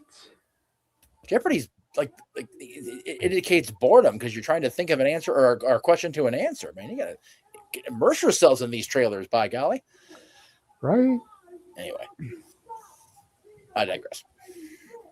So the next topic, hopefully we can get a little bit more participation from Nick on, as it does have to do with some AEW. Oh. Came out this week from Willie Mack. Oh boy. That apparently he's been calling Mr. Khan and not Nick every week for the better part of the last 2 years, asking to be used. And not being used, despite being under contract. And while he never got a Willie Mack is All Elite graphic, neither did RJ City. No. You know, is RJ City not under contract? No, he is. Exactly. Mm-hmm. Yeah. So, you know, I don't want this, you know, oh, well, he's not under contract type of thing. He's been working for the company for the better part of the last 2 years. Yeah, a little bit. Last time he was used on Ring of Honor was December. Last time I could find on Cage Match that he was used on AEW proper was Revolution 24. Jeez. That's ridiculous. Now, I had one fan, and maybe this is just a little bit of a personal take because Willie is a buddy of ours. But I had one fan on social media's comment, well, look at the guy. If he doesn't take his physical form seriously, why should Tony Khan? Why did Tony Khan sign him then, dipshit? Yeah. I was about to say, isn't Brody King and Eddie Kingston on the roster? And look at their physique. Yeah. Just saying. I'm just saying. I'm not trying to body shame or anything, but it's just like that argument is just like, are they trying to paint it out as like Tony Khan makes exceptions for certain people? Does he show favorites? Like what's the point of their tweet about that? Their point of the tweet is to say that Willie Mack is fat and out of shape, and why should he be getting TV time if he looks that way? And while Willie is a heftier boy, always has been, he's also a former X Division champion, so it's not like Big Boy can't move.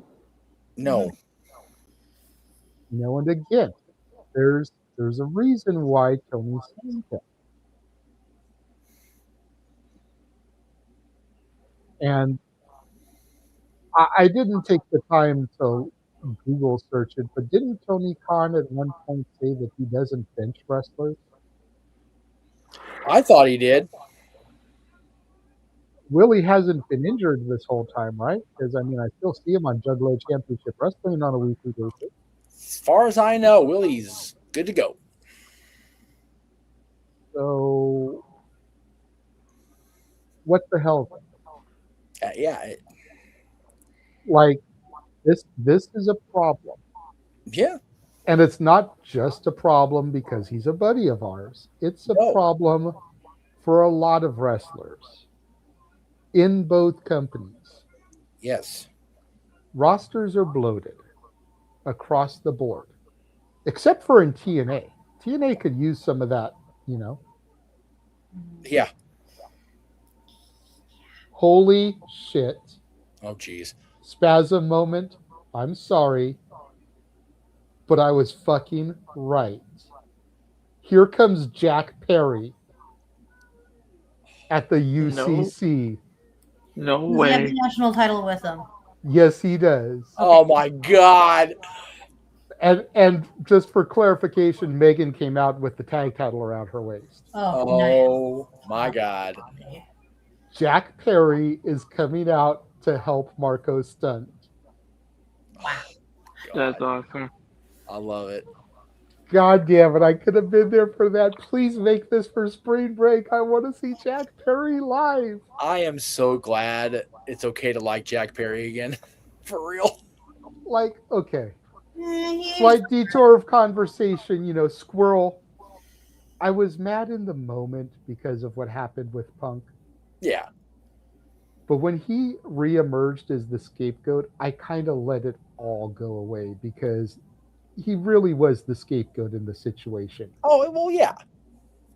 And the fact that he was willing to turn real life into gimmick and try to make money off of it, unlike some Rancho Cucamonga fucks, showed that he was raised right with a smart father as opposed to some other people. But, that's neither here nor there. But back to the Willie Mack thing. Okay, good. Thank you. The rosters are bloated. We need to stop signing people just to prevent the other company from signing them. Uh-huh. Because at the end of the day, I think that's what's happening. For sure. WWE is signing people so that AEW can't get them, and AEW is signing people so WWE can't get them. And all the while, here's TNA, who's horribly understaffed and could use some of these names. At least WWE is sharing some of their talent. Yes. So, which, you know, it. See, for me, and again, I have a very hard time speaking unbiased on Willie, so you know it kind of is what it is.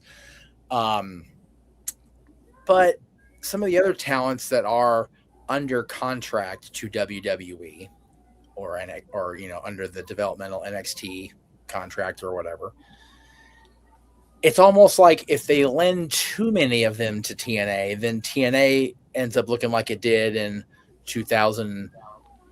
6, 7, 8, they start becoming WWE light again. And it's like, we don't want that. We want TNA to still have maintained their own identity again because they fought hard to get away from that shit. Mm-hmm. So, and especially with the audience ever changing right now, because a lot of people either have gone away from wrestling and haven't come back, or they are just slowly starting to come back because it's Mania season. That's what happens every year at WrestleMania season. They're going to turn on Raw or NXT or SmackDown. They're going to turn on Impact and go, wait, what the fuck company am I watching? AEW, I don't understand, for me, why they have so many people under contract. Yeah. At the end of the day, they have total, including Ring of Honor, 5 hours, 6 at most of TV a week. For AEW, the 4, and for Ring of Honor, the 2. You cannot tell me that the people under the Tony Khan umbrella, that every single one of them is going to be utilized in enough TV or story time that they all have to be there every week. That's bullshit. No. And I mean, again, it goes back to something I've talked about on Inside the Mind of the Renegade a couple of years ago. It's something that Nick has preached about ad nauseum to anybody that'll give him a mic and halfway listen to him. Mm-hmm. Brand split. Yeah. But even that isn't going to cover everybody. Nope. You do a brand split. You put X amount of talent on each roster. Dynamite, Collision, Ring of Honor. You cut the rest. Yeah. Does it mean that you're going to get like a Black Friday situation like WWE had? Yeah, it's going to happen, and it's going to suck. Yeah. And there's a lot of people are going to be out of jobs. But you're not using them. Yeah. You're literally paying people to sit at home and do nothing. And I mean, maybe there's some people that like sitting home and not having to work to get paid. But I would wager to bet that pretty much everybody that's on contract in every company, unless they're injured, right, would like to be featured on TV on a regular basis. Even if it's not every week, if it's twice a month, once a month. And to Ryan's point in the chat, I agree. TNA literally can't afford the contracts. Agreed. But, the companies that can afford them are just letting them sit. Yeah. It's almost like, and I know that TK allows them to work indies, WWE does not, but it's almost like they'd be better off just back on the indies. Yep. And then you'll find out the ones that really want to work or not, based on the amount of bookings that they get. Mm-hmm. But I mean, I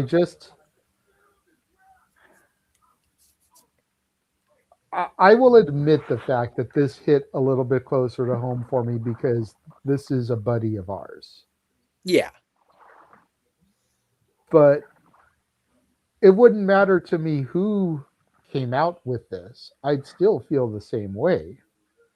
I'm just a little bit more riled because it's somebody that we've known God, for what? 15, 16 longer years? Yeah, longer than that. Because we've known Willie since he was a fan attending PWG shows. And we ain't been at PWG in over 15 years. So, yeah, it is the unfortunate side effect of another wrestling boom. Is that not everybody's going to get used, but to that point,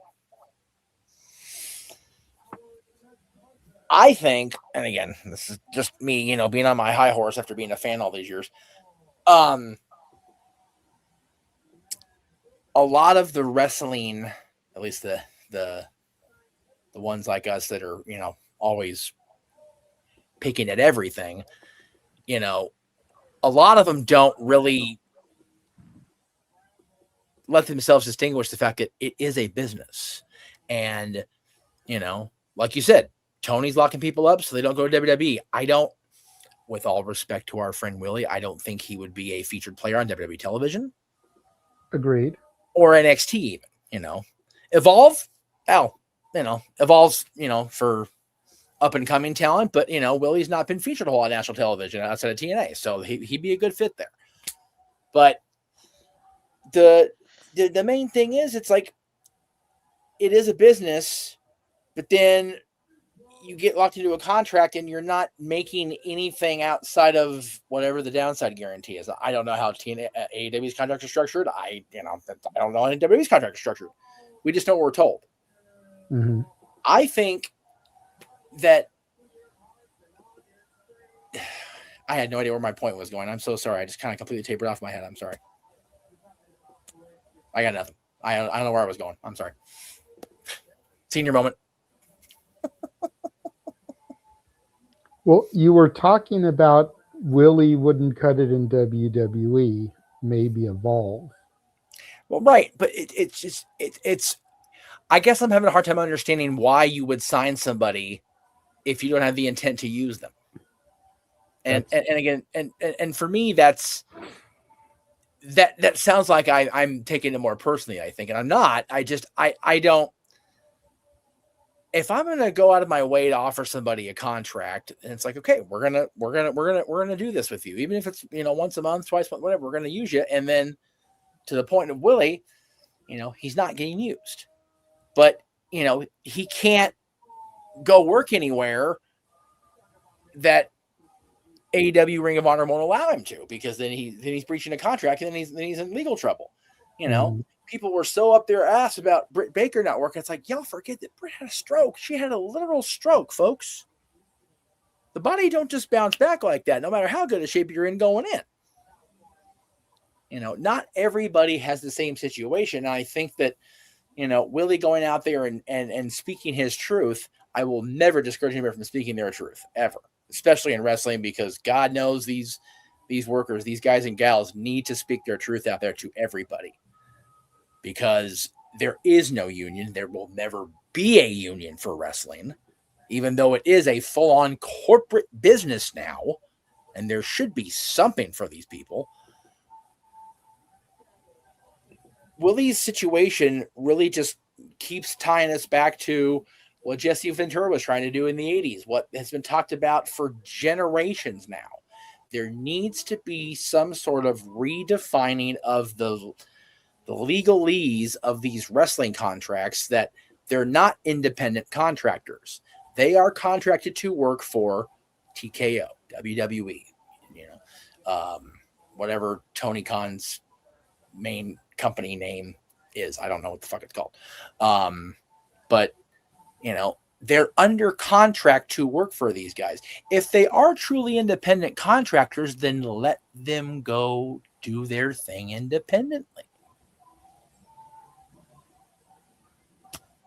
Yeah.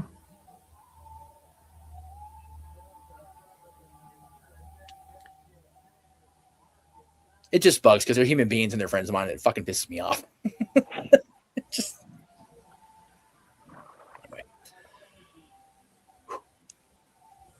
Ash, Nick, Walter. Anybody want to go first? You got it. I agree with what you guys have said. I mean, this whole, it's an unfortunate situation because the situation could have been avoided. I mean, yeah, for Tony's, it's like, you know, if you're not using somebody, you know, and like if you're not using somebody, let them go. And I think the caveat to that is, again, Tony lets them do independent dates. And I mean, has Willie been doing independent dates? And now, is that by choice, or is that like, there's so many layers to it? But I do agree, you know, unless, and like JJ said, I think with anybody that would give me a mic, I would tell them this company needs a brand split. I've preached it for I don't know how long now. And it's for situations like this, like, you know, this is a perfect opportunity to rotate talent out, rotate talent in. But I just think it doesn't look good on everybody. And like you said, to Jeff's point, you know, we want the wrestlers to speak their truth. Absolutely.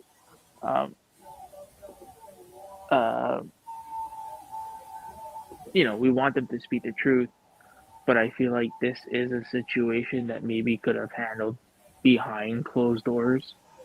But at the end of the day,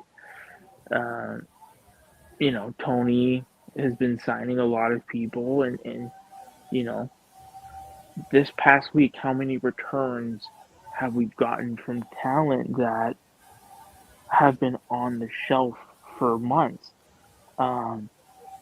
You know, not to say spoilers, but you know, the list of talent that just came back, you know, it's quite a bit. And then the fact that he's signing more people, it's a recipe for disaster. So, you know, if anybody's listening to this that has Tony's ear, yo, I think it's time you kind of step back, take a survey of what you have. I mean, now it seems like now, because, you know, there's more of the dual contract going on with CMLL, you know, they're starting to sign their other talent to two-way deals. I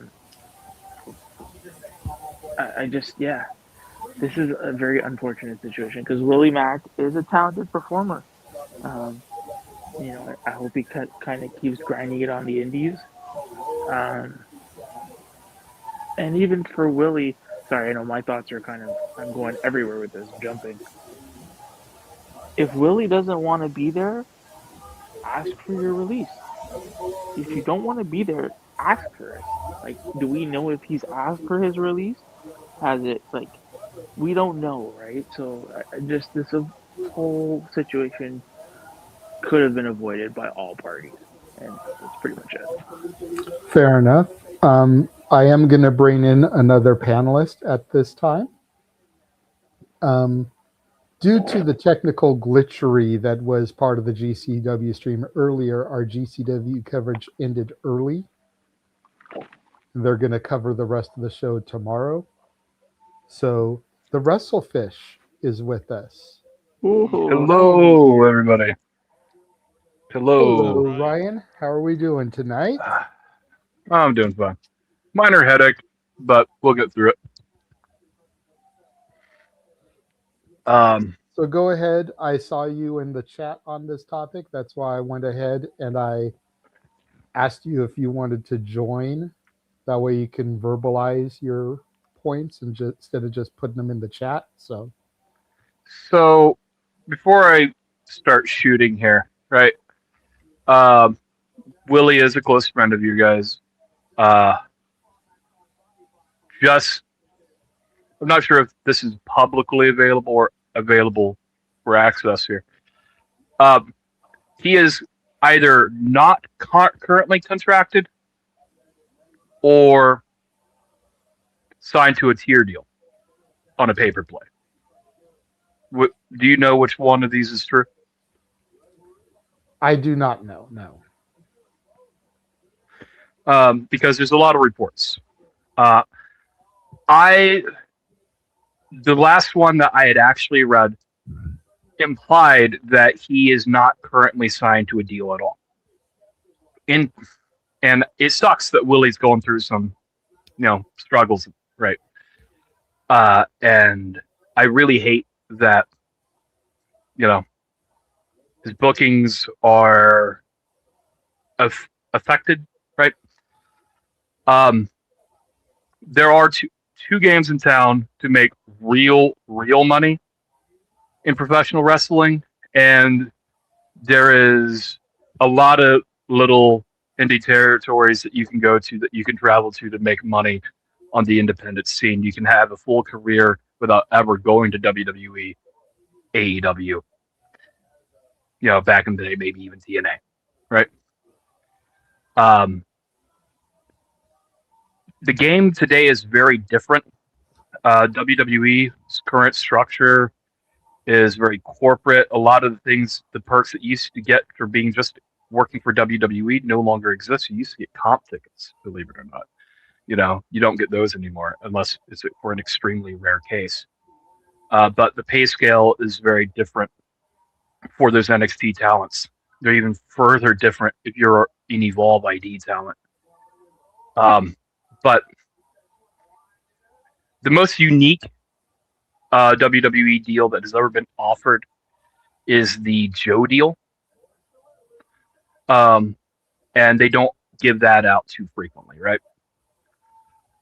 So, and that's the unicorn for the WWE, contracts, right? AEW, they allow their talent typically to take independent dates. The heart and soul of AEW used to work Game Changer Pro Wrestling. Okay, so you're referring to Moxley? Mm-hmm. Okay. So, just for those who may not know,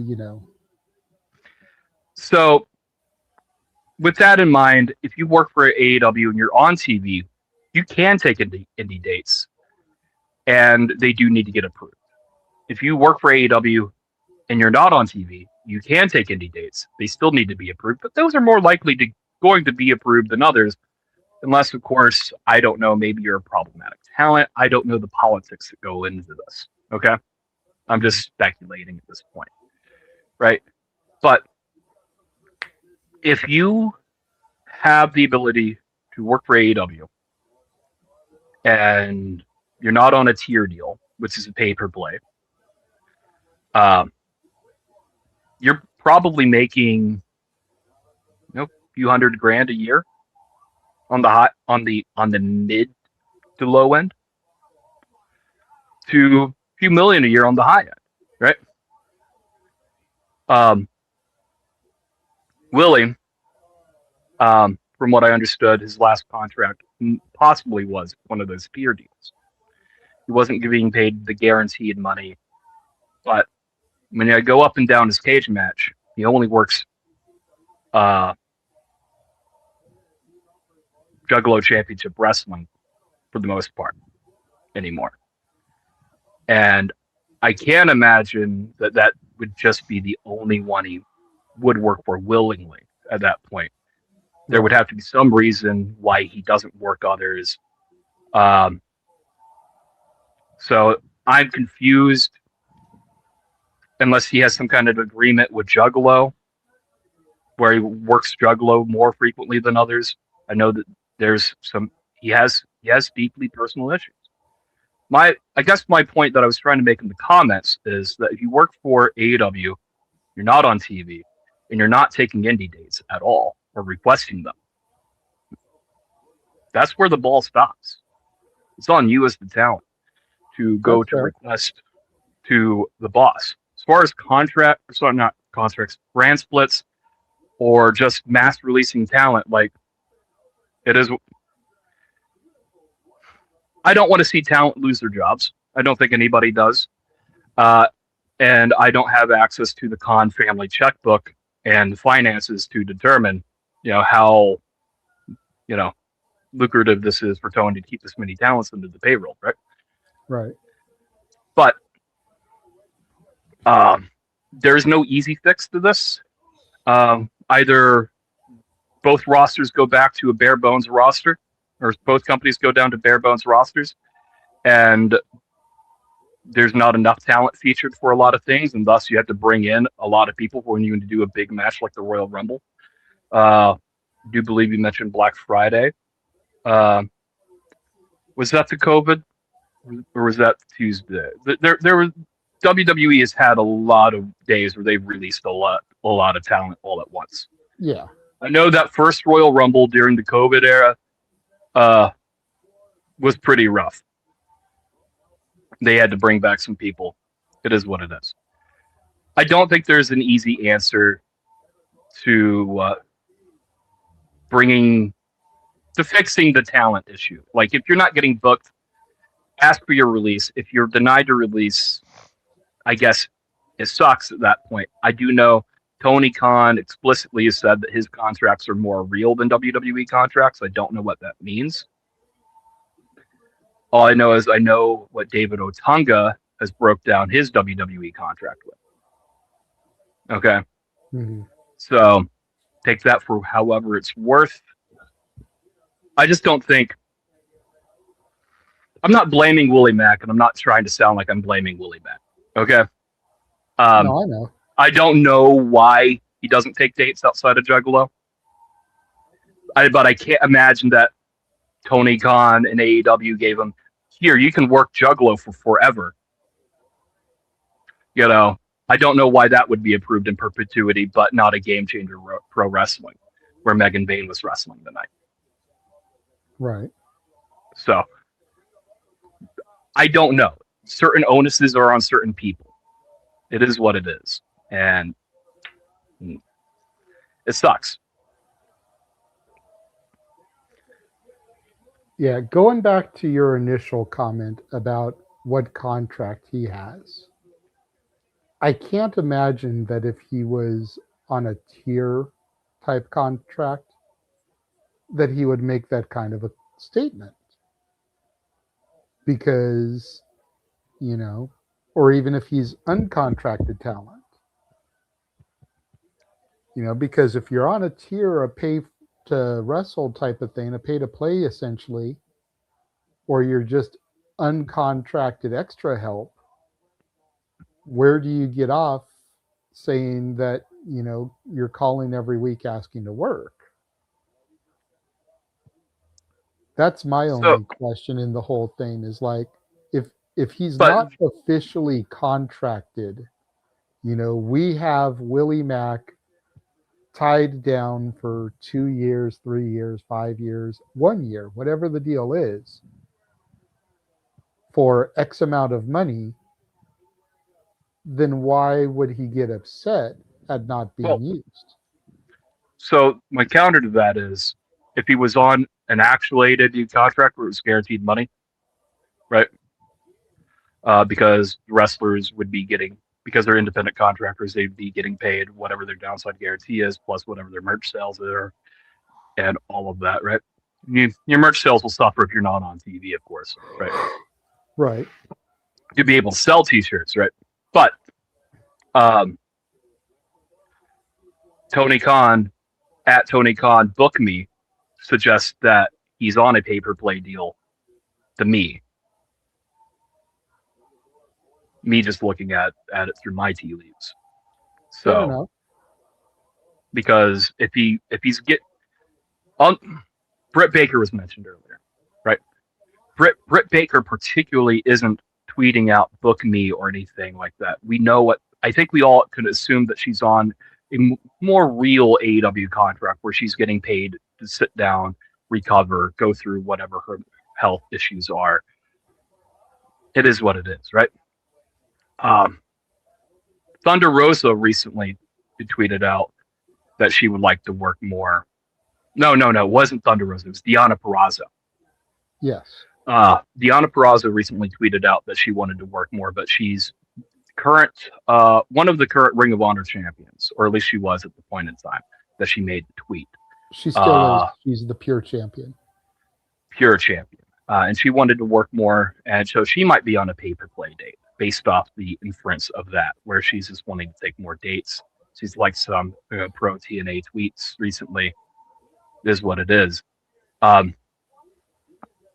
That makes sense to me, putting out your booking information, all that. I don't know what's going on with Willie. The tweets could have been made out of a point of frustration, mental health. A lot of things can go down. But it seems to me that he's probably on a tier deal. If he's not, then he wants to work for Tony Khan. Because book me, he clearly needs booked. Maybe Tony picks him up. I don't know. Maybe they return the phone call. I know that there are some talent relations issues in AEW that have never really been resolved to the best of their ability.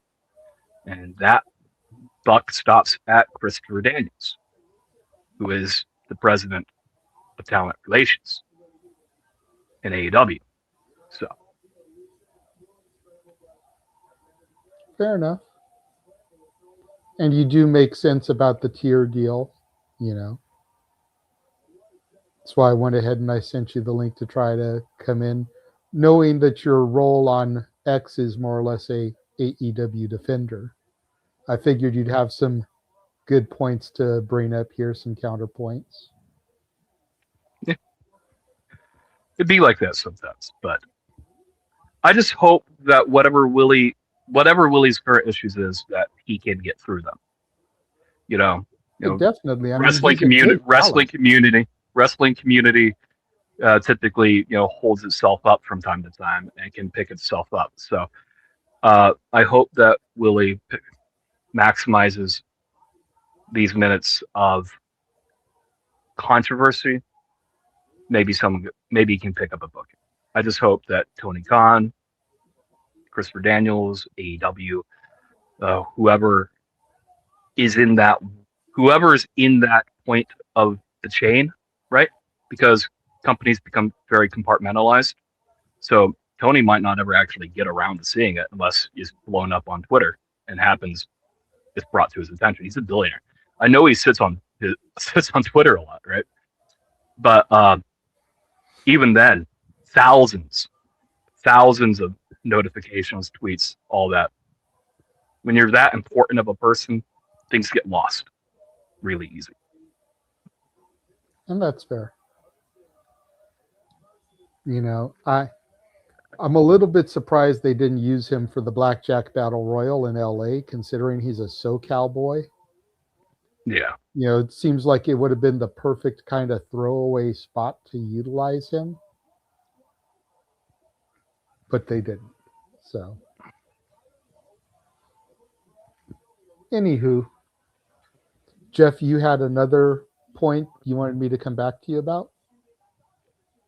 Yes, the whole brand split thing was brought up with AEW. I wonder if Tony has got cold feet about trying to do that, because the last time he did that ended up having CM Punk in charge of Collision, and that blew up in their faces worse than keeping everybody together. And granted, Punk's not there, and it seems like the toxicity is gone from what we see on screen, or what we hear from various sources or whatever. But those in the know. Yeah, those in the know. Those that I care to know, I'll put it that way. Because a lot of the people in that company, whatever. But it just, for me, if I'm running that company, I am walking on eggshells trying to figure out what to do to not only solve what appears to be unrest, but also to pacify everybody. And, the problem with having that many people under your umbrella is you cannot be a people pleaser, because there's just too many of them to try to please at the same time. You cannot please everybody all the time, you can please some of them some of the time. And with a bloated roster in either company, that's just not realistic to assume that that's going to work out long term. Yeah. You know, WWE's point of view, and everybody that's going to be in Vegas in a couple weeks or a week and a half. Jesus Christ, week and a half. You know, everybody's going to be, you know, catching the overflow because everybody's going to be making money up there. But come April 20th, April 21st, okay, now we're back in that guaranteed post WrestleMania business lull across the business. We're going to have a few weeks of so what do these people that aren't getting used on the regular do then? What do the companies that aren't using these people on the regular do then? That's when cut day comes. So maybe toss this around the table, maybe for not come, you know, it's the first of the month. Off they go. I hope not, because there's a lot of really quality people that aren't getting used that should be. There's a lot of quality people that are being used that could be used better. And then there's those that how they have a contract, I don't know. But you know, I am still grateful to be a wrestling fan. I am looking forward to being part of what we're doing. I'm actually going to find a way to watch both shows next weekend. It'll be on delay because I'll be at the House of Mouse. But I'm curious how Rebellion goes, especially since they took it away from us. Damn you, Carlos. I do want to see how Dynasty goes. Whatever the May show is, I think we're going to get that because the beginning of May, like the 12th, 13th, they're going to be in Sacramento. Oh, are they? Okay. So I think the pay-per-view could travel down to SoCal. That would be cool. I can do a TNA. Don't quote me. I'm not an insider. But just if you look at travel patterns like NorCal, SoCal would make sense. Yeah, I mean, they were just here and did it the other way. They were in LA for Revolution and then went back up sort of AW wise. So, you know, it could happen. I'd love to do a TNA pay-per-view. I can fuck with that. Anyway, I look forward to all of it because I know that, you know, wrestling is cyclical. It's proven to be for years. And, you know, people are going to shit on the creative. I saw Charles comment and said shoot and transpose the words. People are going to shit on the creative in WWE right now. People are going to forever shit on the creative in AEW. But I watched AAA tonight after Stand and Deliver. I had not watched AAA yet. I was enthralled by that 45 minutes television. That was great. I loved it. And hearing Bradshaw on commentary was as not trying to be too JBL about it, just fucking being John Layfield was funnier than shit. And having Rey Mysterio on commentary is bizarre. Just gotta throw that out there. But I'm enjoying wrestling again, and I don't get to do that, and I'm so happy. So whatever happens with Willie, I will hope for our pal Willie that he gets booked and gets more bookings. I will hope that people that are sitting at home collecting their money will stay motivated to get back on television. This isn't the end of the Monday Night Wars era where everybody's, just, living high off the hog from these inflated Time Warner contracts because, they don't need to. These boys and girls want to work, man. And let them work. I'm enjoying it. Yeah. We're starting to go into that period that we talk about regularly here in the Simply Reliable studios, and while it's been going for a while, it's really going to kick into high gear here beginning Saturday the 11th and going all the way through the 19th. And the quote that we love saying around here, and if you can't find something to enjoy during those 8 days, don't let the door hit you where the good Lord split you. Just get the F out the fandom. Because there's so many different presentations that are going to be displayed on television, on streaming services, on YouTube that you can get a hold of and find. And if you can't enjoy something during that 8-day period, we don't want you in the fandom because you make it hard for the rest of us. You know, there's TNA Rebellion, there's AEW Dynasty, there's the regular weekly television, then there's everything happening in Vegas. Yep.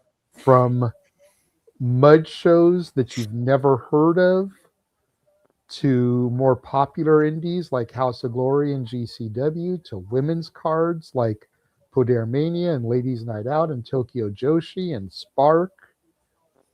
You know, you're going to see the future of wrestling and things like the WWE ID Showcase. There's Bloodsport, you know, and the Killer Cross, Natural Born Killers, that's going to mix wrestling and like MMA style of fighting. There's a show on Tuesday in Henderson, No Ring. Oh. You know, it's still professional wrestling, but it's no ring. I'm sitting here, I'm like, did they get a hold of old LBWA tapes where we wrestled on the grass in a park? Like, what the hell are we going to do here? It's a bar, but no ring. Like, not even a setup like Josh has for Bloodsport? Like, no mat or anything? Don't know. Never seen the promotion before. The fuck? Okay. It was something I was talking to Walter about going to because we'll be in town on Tuesday afternoon. It's like, do we want to go to this? He's like, I just kind of want to relax Tuesday at the Airbnb because we got so much we're going to be doing. I'm like, that's fair. That's fair. Yeah. But like, it was something I proposed to him because it was like, bro, let's go check this out. Right. But there's so much stuff that's going to be going on. CMLL is going to have a show as part of the Palms thing with House of Glory and everything. Like, if you just can't find something to enjoy next week, then you really are just someone who claims to be a fan that watches just a bitch. You're hate watching. Yeah, you're hate watching. Yeah. And it's bullshit at this point. And you make it hard for the rest of us who are on a mission, like Ryan and the Collective, like us here at the SRS, that are trying to end the tribalism. Yes. Yes. Go ahead, Ryan. So, I don't really mess with WWE the same way I used to. It is no longer something that appeals to me. I typically try not to comment on the everyday art that is on there. And unless, of course, you reveal Pat McAfee as the guy who's talking that has to be egregiously bad to get me to comment on it. So, it is what it is on that one. I do actually enjoy CM Punk and Roman right now, right? WWE, AEW. Hold on. Let me go down to the entire WWE umbrella. WWE, NXT, Evolve, AEW, Ring of Honor, TNA, Revolver, GCW, House of Glory, CMLL, AAA, Noah, New Japan Pro Wrestling. That's just off the top, right? Yeah. Yeah. Like, there are so many different flavors of pro wrestling. WWE does not have AEW style or vice versa. They both have attributes of both, but they're not all of wrestling, okay? You know, deathmatch wrestling, GCW, I used to unfairly treat GCW with the ECW reputation, and then I started watching GCW more and more frequently, and now I can say GCW offers one of the best products. Maybe not consistently, but they offer one of the best products until they're in the Ukrainian Culture Center and everything shits the bed. I joke. But I love the venue. I hate their Wi-Fi. I will say, I've had the stream on the entire night. I definitely saw the hiccups, but the show is still on. You know, it's doing its thing. I will say, and I mentioned this a couple times, like, if I had known that what was going to happen with the interviews was going to happen, I would have been at this show, because goddamn, this has been a fantastic show with some of the surprises and the talent on this show. But I digress. the internet at this place and the hog show at the Globe kind of has been what it is. Hopefully they get that straightened out for the May 1st show, but go ahead, keep finishing your point. Well, on that one, there's just so many different brands, genres, and styles of professional wrestling. Mm-hmm. Okay, like it truly is a buffet. If nothing appeals to you, why are you here? Why are you still here? Like, if you some days, I made this post earlier. Wrestling's not going to love you back. That doesn't just apply to wrestlers. That applies to fans. And sometimes your hobby doesn't love you back. Sometimes you get depressed in your own head and you don't like, I don't know, playing video games or reading books or whatever your hobby is. You know, sometimes it's a you thing. And for a lot of these people, I feel like it is a you thing. They do things out of habit or tradition, and they have nothing else to fill their time with, and they're miserable. And thus, because they're miserable, they have to make other people feel miserable in the same instance. Right? Mm-hmm. So this is what it is. I don't get it. The hate watching needs to stop with wrestling. I don't like gatekeeping. But if you hate watch it, why are you trying to make me miserable? I'm over here just trying to enjoy my product. But, you know, I'm a sicko and everybody has to come attack me like that because I like one particular genre of pro wrestling more than others. You know, I don't like it. It's really scummy. It is what it is. No, it is. And professional wrestling now more than ever truly is a buffet. You know, to your point, to the point that I was making earlier, like there's going to be so many different flavors in Vegas. Yeah, it may all be chicken, but it's fried chicken. It's barbecue chicken. It's rotisserie chicken. You know, it's chicken chow mein. It's chicken nuggets.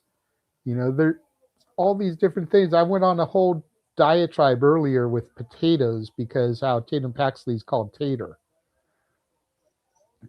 I just went on this Bubba diatribe like Forrest Gump, you know, talking about the shrimp. I'm like, there's potato chips, there's French fries, there's au gratin, scalloped, you know, going on this whole thing. And it's like, at its base, it may all be the same thing. It's professional wrestling. But it's lucha libre, it's strong style, it's more entertainment based, it's women, it's Effie's Big Gay Brunch where everybody is supportive of the LGBTQ plus, you know, demographic. It's blood sport, but it's mixing MMA and wrestling. It's everything, quite literally. And if you can honestly go to a buffet, whether it's Hometown Buffet, Golden Corral, or the mom and pop place in Vegas, and you can look at everything that is out there for your enjoyment and say, nah, I don't like any of this shit. Why the fuck are you at the buffet? For real. Go somewhere else. You know? And there's a place to do a buffet. It's Las Vegas, baby. Right? So back to the primary topic at hand. Hopefully whatever is going on with Willie and Tony can get resolved, can get ironed out, because I'd love to see Willie more on my television as opposed to just Thursdays on YouTube on the Psychopathic Records YouTube channel for JCW Lunacy. But it just kind of is what it is, as Ryan so eloquently puts it.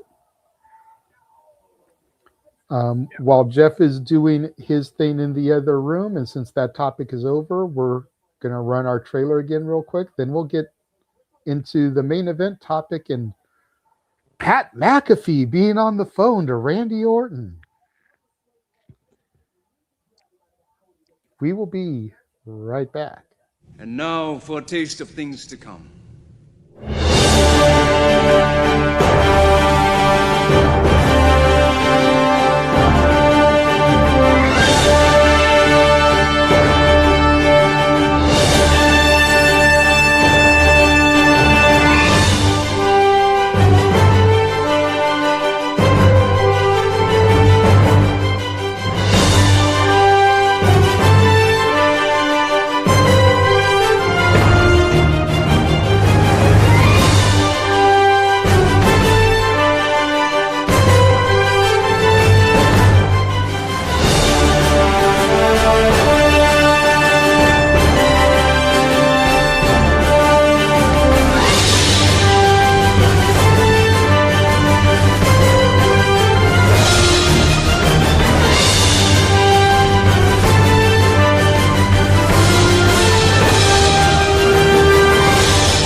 And we are back.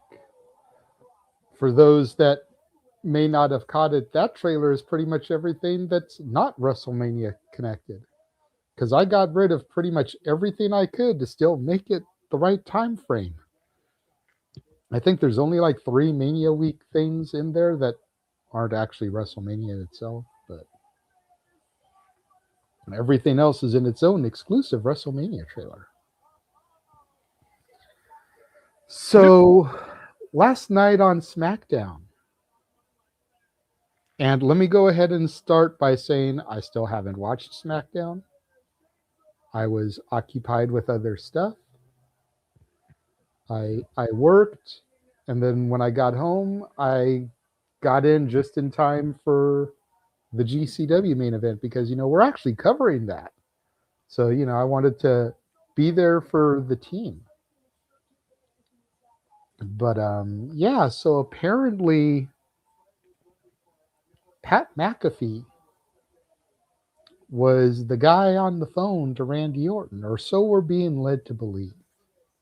Let's say it that way, because I still think there's somebody else that was on the phone, and McAfee was a decoy. But, it's WrestleMania season, so Cody Rhodes needs to get the shit beat out of him by somebody that's not full-time with the company. It seems to happen every year. Death, taxes, and Cody Rhodes getting bloodied by someone who's not a full-time wrestler.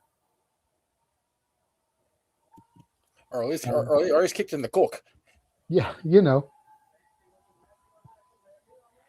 it'd be like that every WrestleMania season. And I know there's plenty of people in the IWC that love to watch a good Cody Rhodes beatdown because they're sick and tired of Cody. Oh, yeah.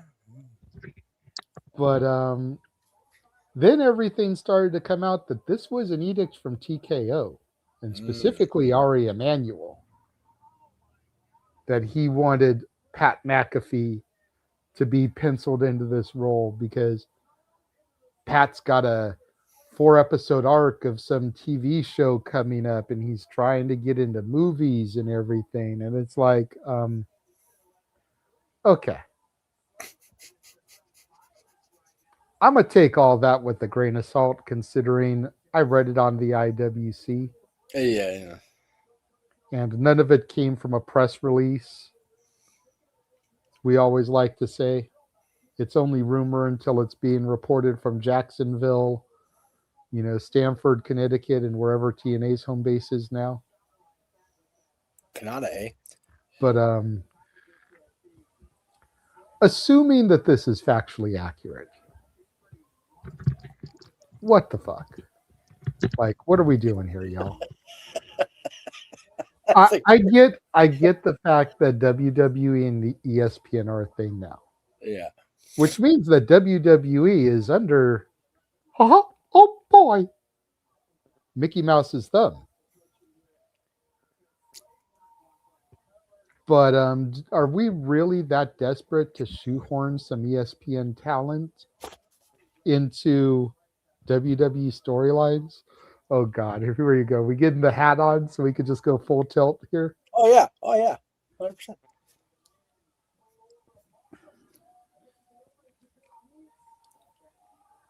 I'm gonna go to Nick first on this one because he's been uncharacteristically quiet tonight. Yeah. Probably partially because he's trying to keep quiet so that the missus doesn't get woken up and beat the shit out of him. Yes. Yeah. Yeah, go. That'd be go great ahead. content. What are your thoughts on Pat McAfee? There's so many other great choices that you could have used. The fact that you had to trot out Pat McAfee out there, I don't understand it. I know a certain fellow from New York was very, very, very unhappy with how Friday Night SmackDown went. Well, I'm sure it wasn't just a certain individual from New York. I'm sure there was a lot of people out there that weren't happy. So let's not pinpoint one guy that's controversial by nature. No. I just saying I'm just saying that I'm sure there was a lot of people out there that weren't happy with it. Like I was in a space earlier today where people were going off about it, but that's neither here nor there. No, but just at the end of the day, like there were so many other great options, and I mean, if we're led to believe that this was a higher up call, that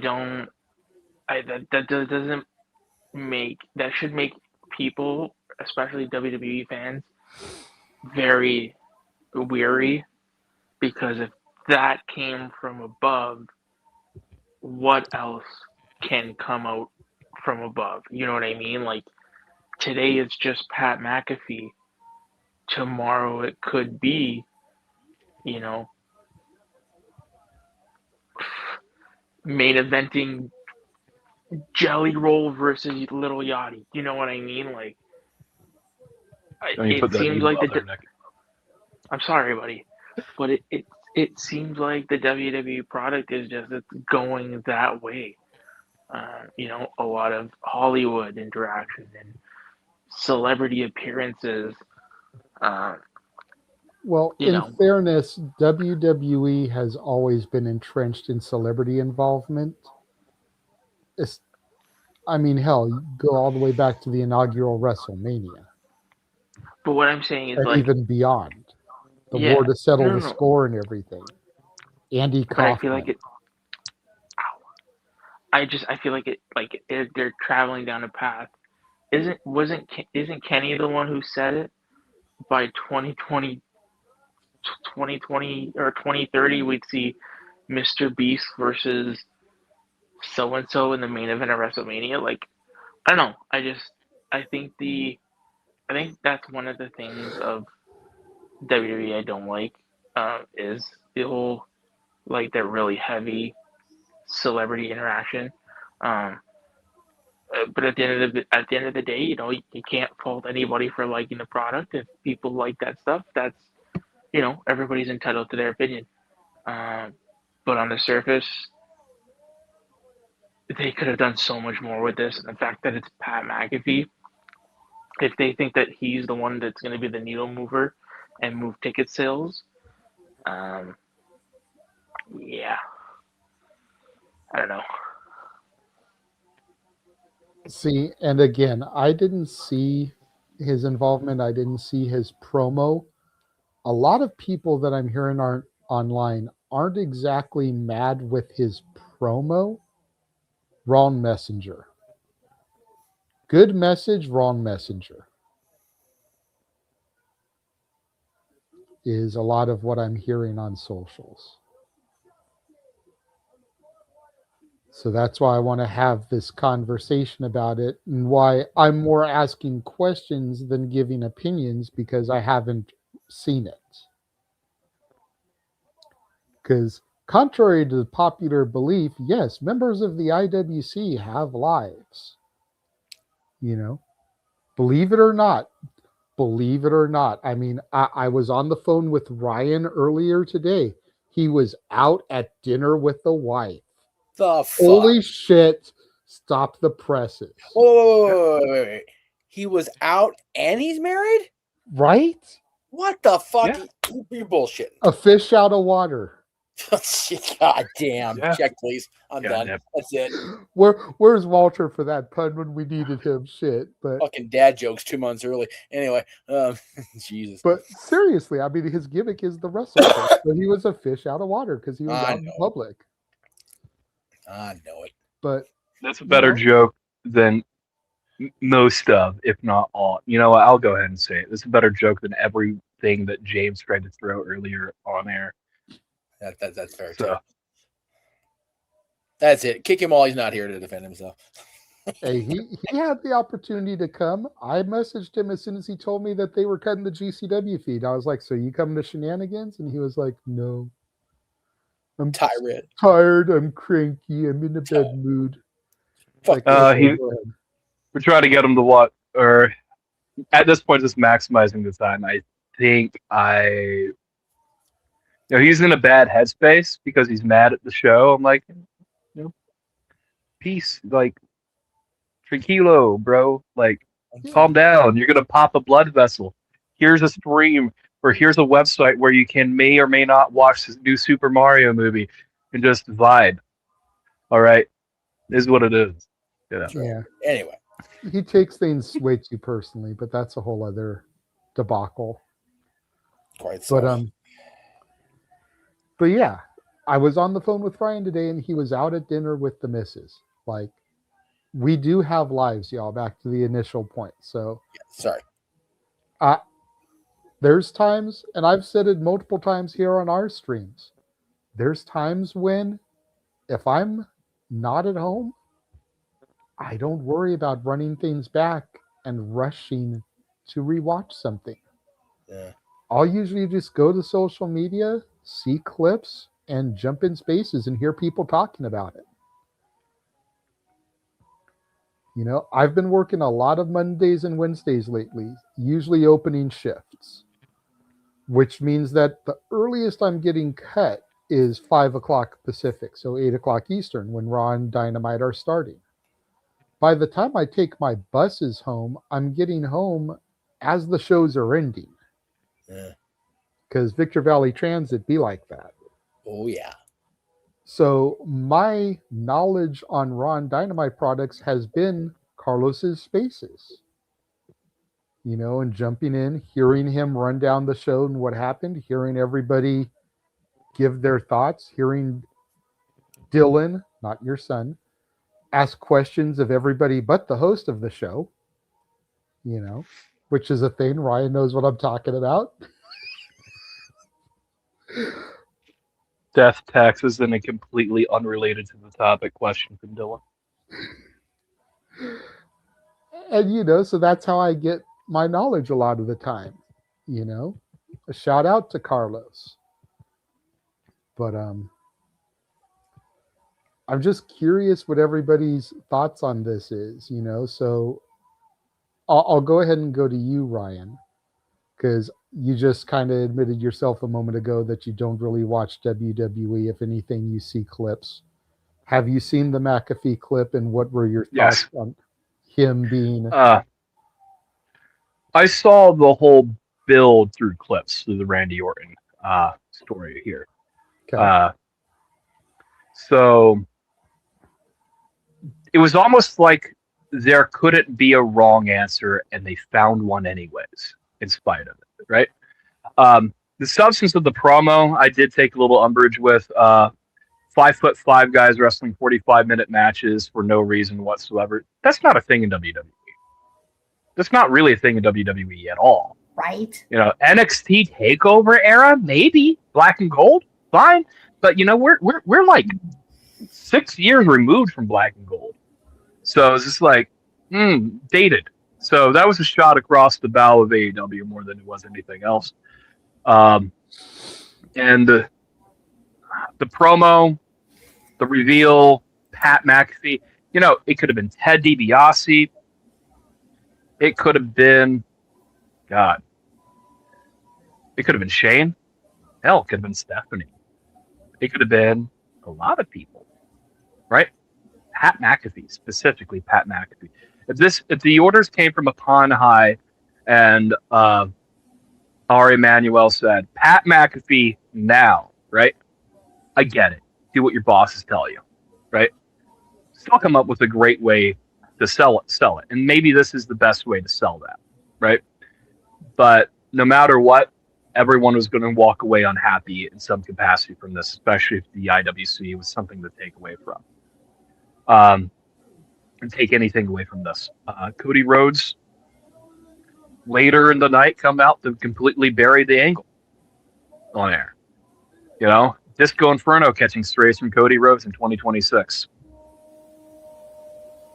as well. So I don't know. There's a lot of issues with this.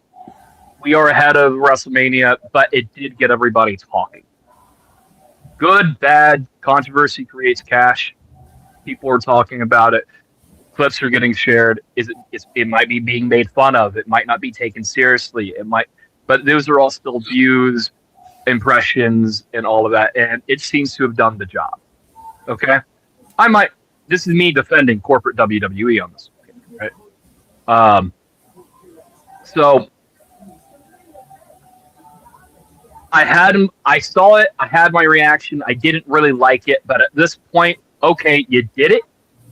What's the follow-up? Where are we going from here? Right? Is there really another person? Could there be another person? Is it just one? Because there could be more. But, like, Bob Orton Sr. was a solid choice that they could have pulled out. You know?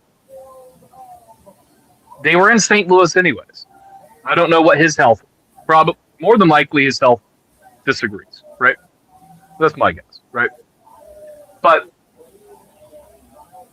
no, evidently, corporate wrestling, TKO, R. Emanuel, the board, you have The Rock saying, so then I told Pat McAfee to call Randy Orton and kill the business, right? This is what it is. Very memeable segment. Yeah. And you named off a couple people that I still think it can be. You know, there's one I really thought the chances weren't zero, but I'm not going to mention it. And you were intelligent enough to piece that one together. Mm-hmm. You know. So. Sorry. No, you're good. Ash, we'll go to you next since Jeff is still out of the room, and then we'll wrap things up with his thoughts. Yeah, this was a choice that was made. I love that. This was a choice. Because it was. It just felt so random. Like, it's just like, what's the connection? What's the reason? What's the follow-up going to be? It's just so many unanswered questions, and it's just like, okay, I get what Pat McAfee was going to with his promo, but then there's the second half. I was like, about the 45-minute matches.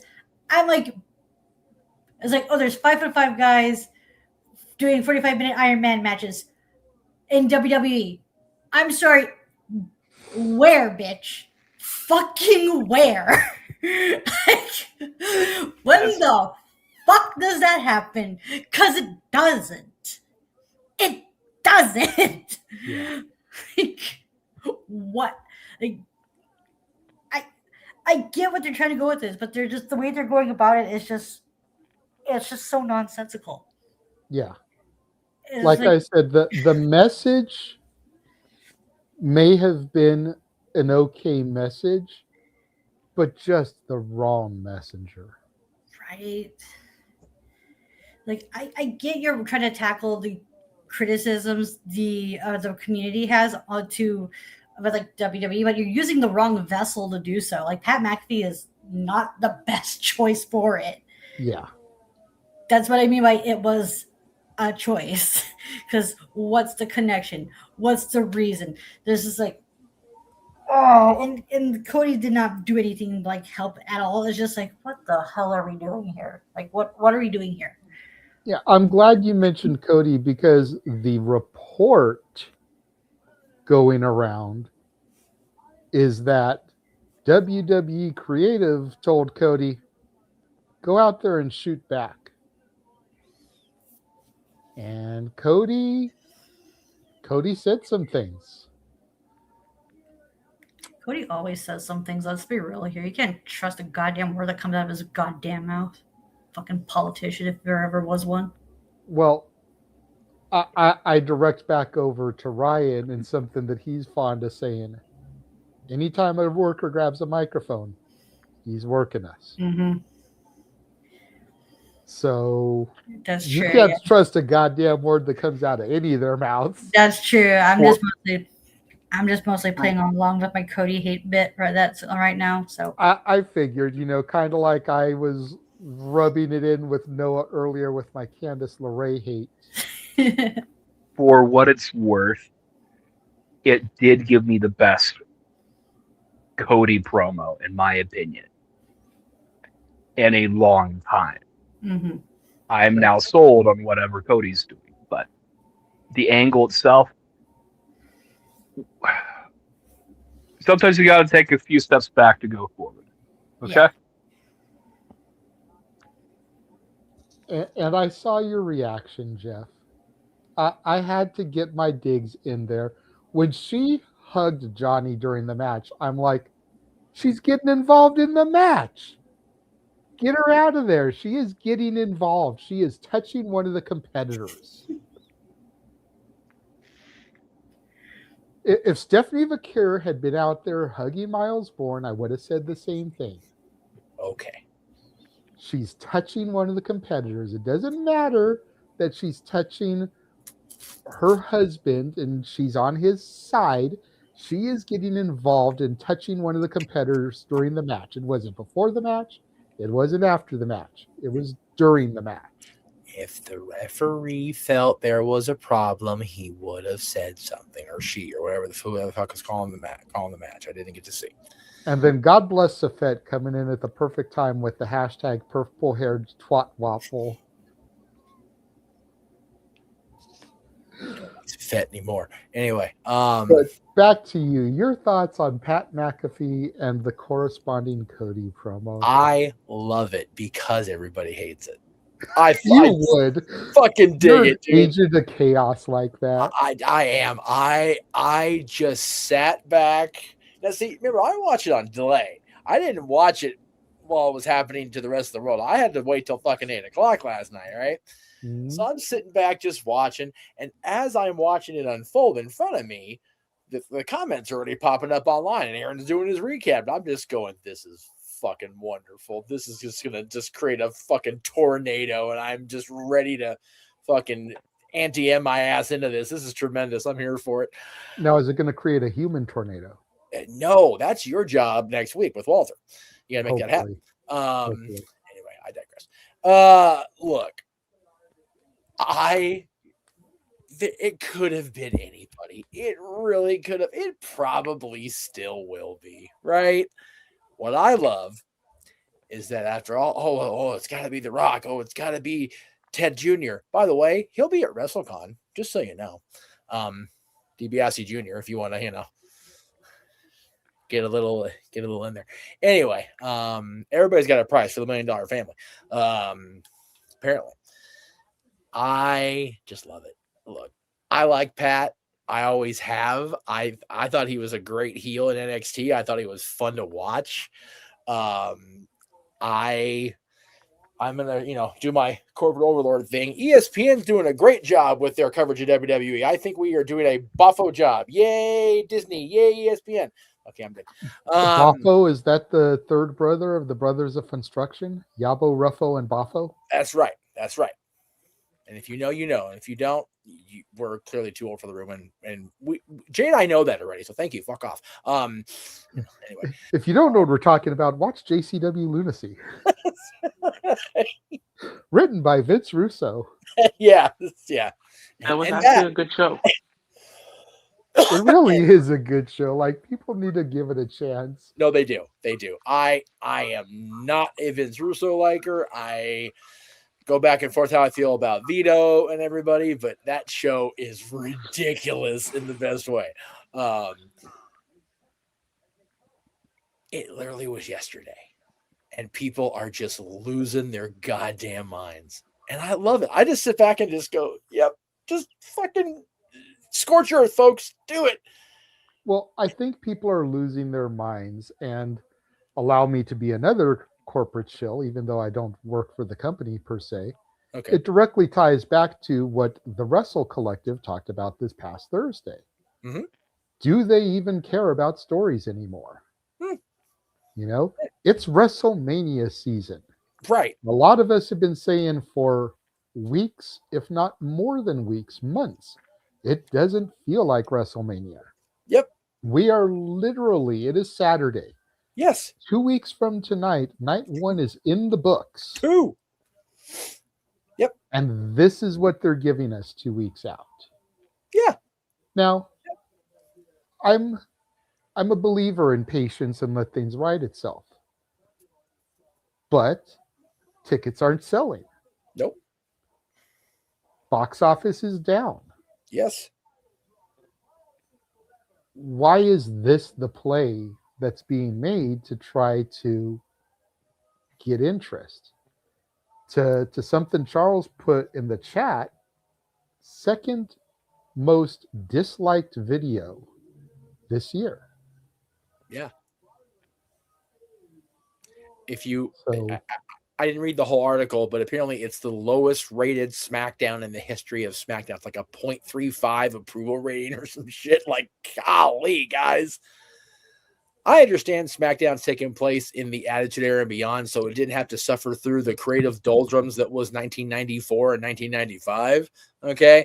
But there have been far worse episodes of SmackDown than yesterday. Like, by a lot. Just saying. I went through them all.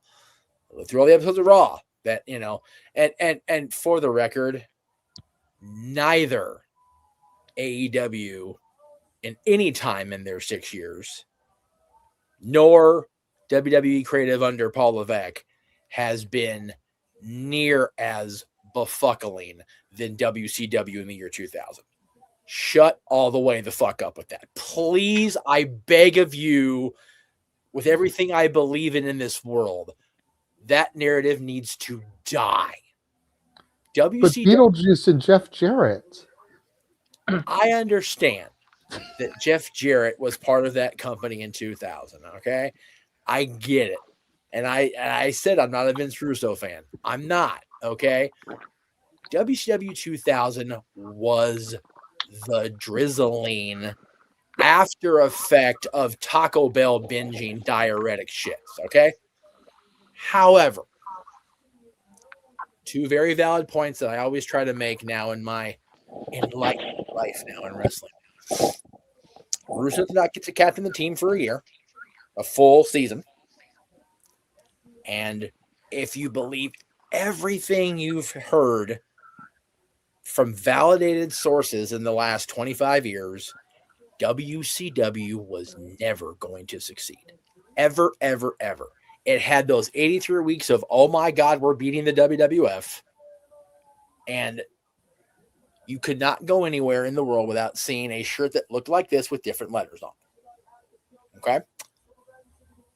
But long term, that their corporate overlords never wanted the company on the books.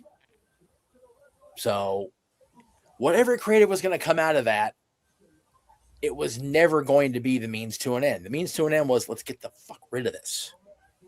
So comparing it to that nowadays is just silly at this point. AEW is run by a super fan who apparently has a bottomless pocketbook. Good on him. Play with your toys, Tony. Like, whatever. I like some of the stuff. I don't like some of the stuff. WWE is no longer the WWE or the WWF that everybody in this room grew up watching. They are a corporate entity under a larger umbrella. The only difference is they are not a television company that happens to produce wrestling like WCW was. They have been, they are, and they will always be a professional wrestling presentation. And I don't care how many times Triple H doesn't say the word sports entertainment anymore. It's more sports entertainment than it ever has been.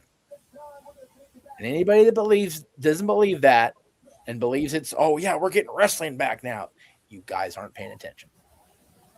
Okay, you're just not.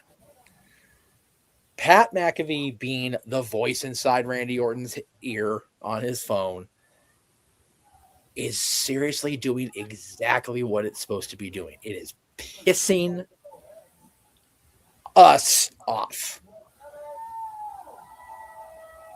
Now, if you believe the narrative of some people in the office, you know, including one guy that used to wear white suits and rouge his face to death, they're not appealing to us. They're appealing to the people that are buying tickets. the people that are in the arenas every week, the people that are spending money on merchandise in the arenas and, wearing their merch to the shows. If that is truly the case, then this is a confusing decision. No doubt about it. But I don't know if Bruce Pritchard's narrative is 100% true 100% of the time, because this particular creative directive makes no sense on that front. Pat McAfee being in Randy Orton's ear is not going to drive up ticket sales to go see this main event on the first night of WrestleMania. No. If I'm making the decision, okay, unapologetic friend and chill. I was listening to part of Nikki and Bree's podcast where they had Becky and Cody on the other day, and they were talking. They were asked about which night they're going to be on, and they're not allowed to say, because then their fans will make sure they only buy that night ticket. They're not wrong. I have zero desire to go at all because it's just so damn much money, even with the free, no fees, or 31.6% off, whatever the fuck sale they run this day. But if I am able to have the choice, I will. I want to see Tonkin Reigns.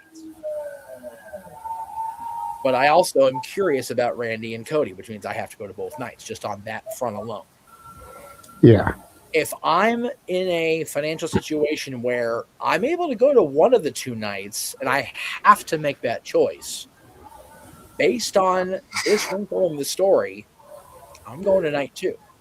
And if my friends aren't on the night 2, I feel bad. I'm a shitty friend. But I am less interested in that wrinkle of it. Do I still want to see Randy versus Cody? Of course. There's equity in there for days, for years, decades. But if what we hear from the executive offices of WWE on the regular, that they're writing TV, they're writing the storylines for the ticket-paying audience, then this particular decision completely goes against that. From this fan's opinion, I don't understand that.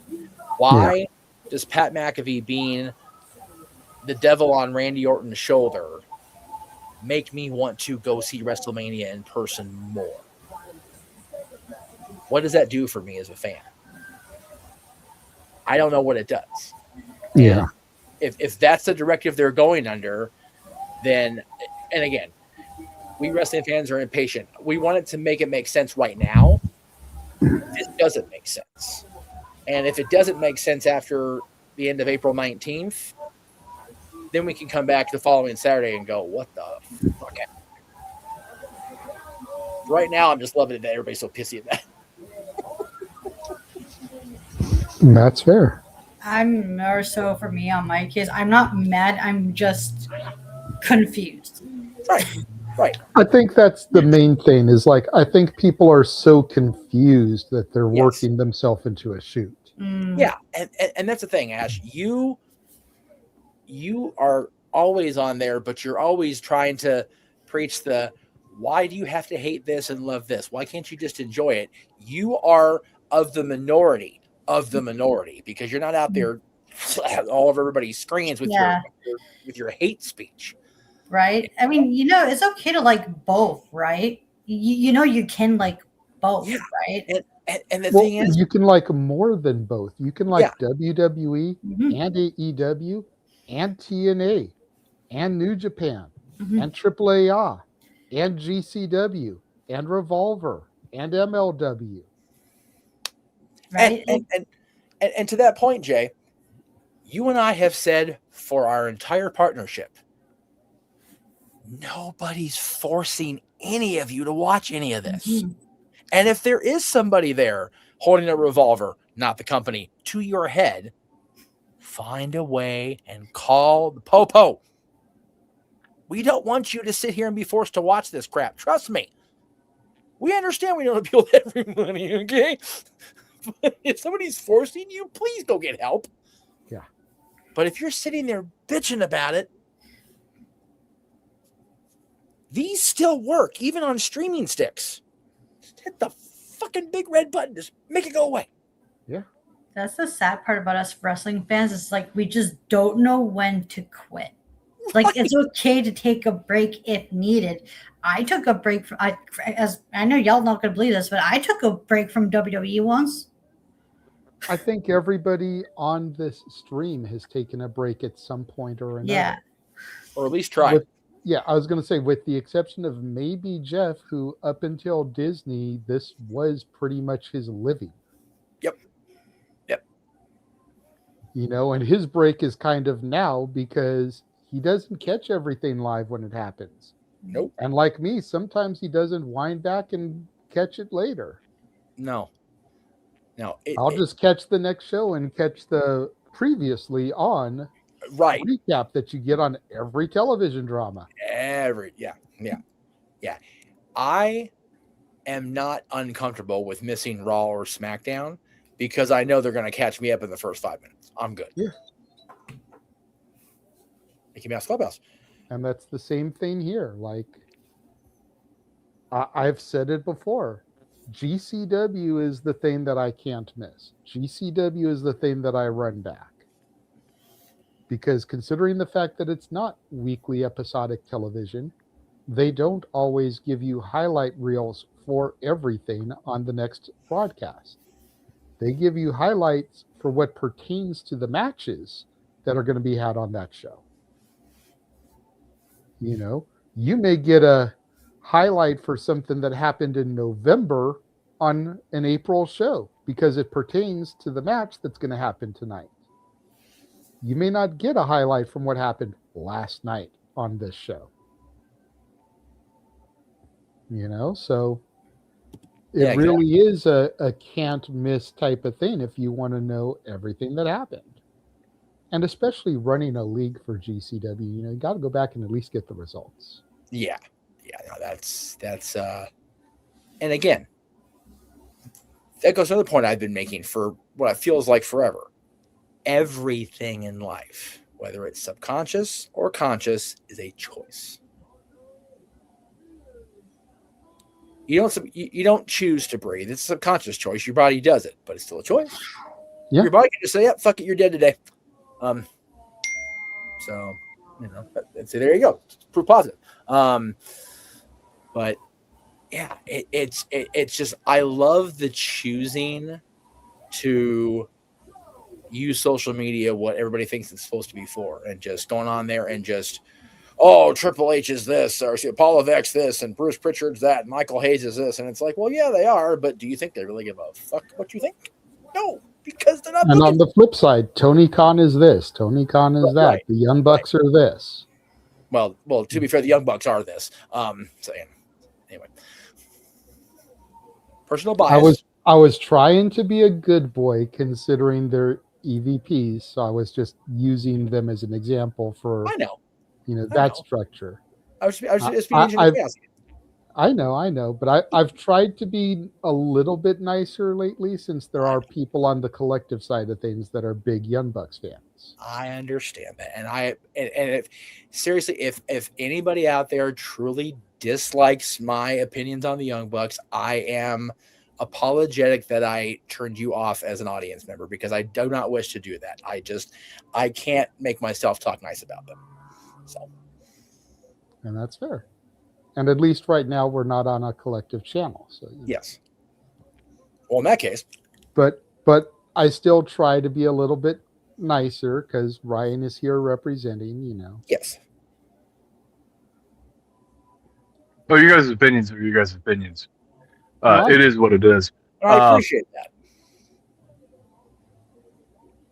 So, is what it is.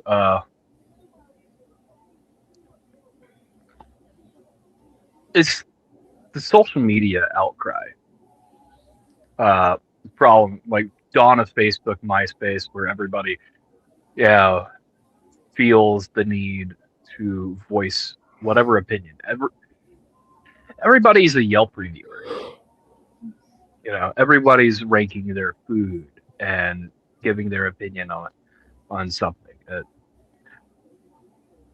For better or worse, Pat McAfee promo got people talking. Mm-hmm. And that's the job. Now, is sell tickets? Who knows? You know me, JJ. I hate talking about tickets. I hate talking about business metrics. I'm a fan. I'm not an exec. I don't have shares in this company. You prefer to talk about the art as opposed to the metrics. So, when the art, WWE is an entertainment company. Subjectively, I say that. Objectively, they are a business corporate structure, right? Laid out. WWE hasn't existed in the form that you know WWE in quite some time. WWE started answering to shareholders in 2001, but actually 1999. They went public in 99. But Vince McMahon held the majority of shares, so it didn't really matter. Sure, there were shareholders that you had to appease, but you didn't really have shareholders that you needed to appease. How that company was layered. This is like common stock, Class B stock, is what it is, right? Social media, Twitter, Facebook, so many toxic people, just spreading the hate of whatever. And I find it funny. I found it funny. I didn't enjoy it myself, but I found this interaction funny. This is what it is. I just enjoy, and again, it's toxic. It's not right that I enjoy it, but it's just funny to watch the immediate visceral, everything, this is the end of everything and everything sucks and fuck this. And it's like, guys, the show's been off the air for 22 seconds. Calm your tits, madam. God damn. Yeah. My hope is, sorry. No, you're good. Go ahead. I was done. My hope is that everyone can just forgive Road Dogg for a little bit. Right? Because he's not there anymore. And the worst creative decision, in my opinion, since, the TKO acquisition. I think you go back 20 years, 26 years to be exact. That's unfair in any regard because these are very, very much different companies. And yes, WCW was bad. Campy at times. I found stuff. There are very few and far between enjoyable moments in 2000 WCW. But absolutely, there were some. They exist. But they're in their own respective vacuums. But this was the worst so far, in my opinion. Creative decision since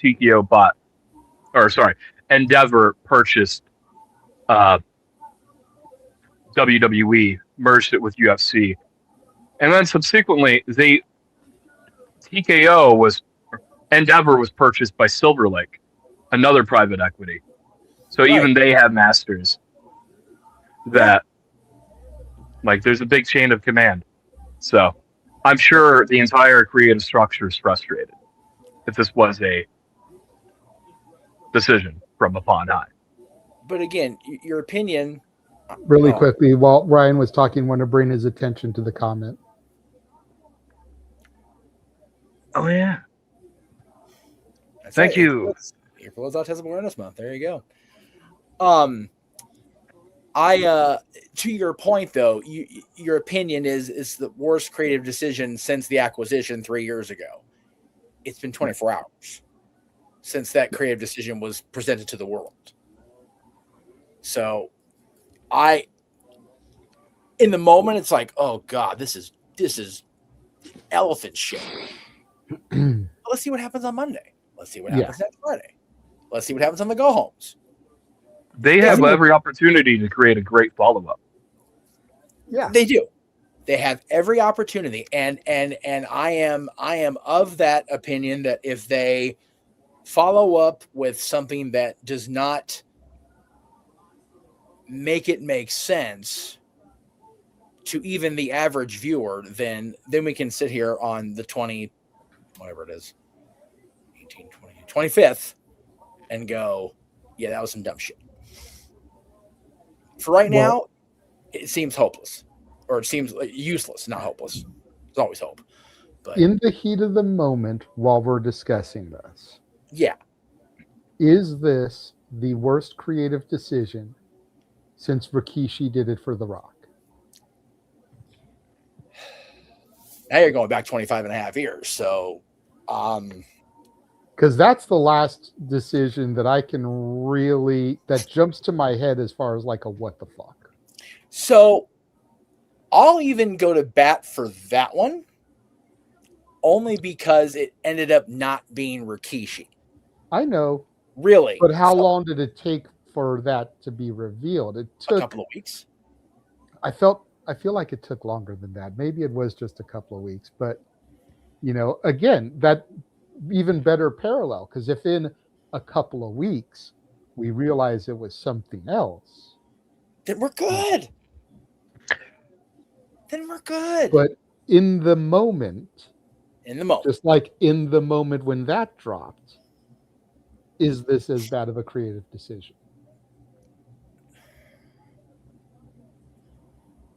Katie Vick, Hornswoggle. Okay.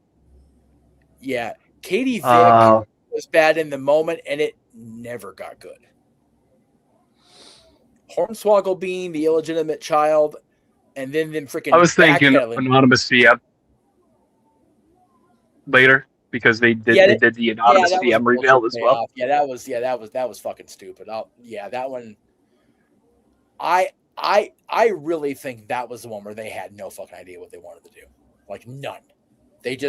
They wanted to get the GM thing off of a person because everybody was hating on the authority figure stuff. But the problem is it made a heel out of Michael Cole, which is like, there was a creative idea. It's in the moment, Jay. I will say in the actual that very moment, the only thing worse than Rikishi in the last 25 years was Katie Vick. And then Katie Vick just never got better. Fair enough. So I would say Katie Vick's the worst one in the modern, I guess, era, the last 25 years, quarter century, whatever. Yeah. That was just so bad. And even the pay-per-view payoff wasn't even worth it. Because it was just Triple H consolidating a championship that got brought back the following May. Like, okay. And what did it do for Kane? Diddly. Buried him. Well, I feel it buried him. I'm a huge Kane shooter. And I look back and I go, long term, it may not have been as bad as it could have been because him losing the mask rejuvenated him. And it was the story with Triple H that got us there. But the initial outing of that story, which made for a great graphic novel that WWE Books put out, but seeing it play out the way it played out on television, it was like, I could have watched anything tonight, but I got to watch the son-in-law to be of the head of the company don a character's mask and plow a mannequin in a casket today. I made that choice today. I'm going to sleep now and have nightmares. Thank you. Thank God I chose to miss that episode of Monday Night Raw. Goddamn. And that you can find it on. Oh wait, you can't find it on the network anymore. Do you What know? network? Do you know the only benefit that I can think of from that entire episode and storyline, Jay? It was the first thing we covered on Extreme Mayhem back in 2002. So the start of my career. So thank you, Glenn, and thank you for being willing to go through that hell. Well, just like the first episode of Talk Wrestling was the Benoit thing. Well, yeah, but I can't thank Chris. Damn. I'm just saying, like, great topics to start your shows. Right? Why Jeff can't have nice things in wrestling anymore, boys and girls, because shit like this. But yeah, it's very confusing. The difference is the confusion over Rikishi in 2000 was at the beginning of the internet age, really, for wrestling. Yeah. 2002, by that point, obviously there was enough toxicity in wrestling and internet that we could, cover it on the air. it is so much worse now, so much more amplified, so much more saturated now that everybody's opinion is replied to, reposted, retweeted, retwixed, whatever the fuck you want to call it. And it creates, we're about 27 hours removed from it, and people are losing their damn minds. Like it's so crazy that they're getting that sideways about it. It feels like to me that this is the same level within the small wrestling bubble as when Kimmel got canceled by, admittedly, the company I work for, over just too much of an opinion, and then they backpedaled it right away. It's so crazy to me that things can move that quickly over something that really is not going to affect our lives or the lives of the people in the company long term. I don't think it will anyway. And again, I hope I'm proven wrong. I hope that this Pat McAfee thing leads to something just whoa come WrestleMania Saturday or Sunday, whatever it is. It's fair. Any other opinions on Pat McAfee? Or should we go ahead and run one more commercial and then get to the shills? I'm all about the shows. I am DX up in this bitch. All right. We shall be right back. And now for a taste of things to come.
And we are back.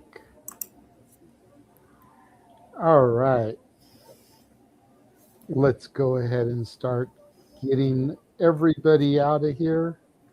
Nick, since I know that you've been quiet for the missus' sake, why don't you go ahead and show yourself, and then you can dip since you're not on camera anyway.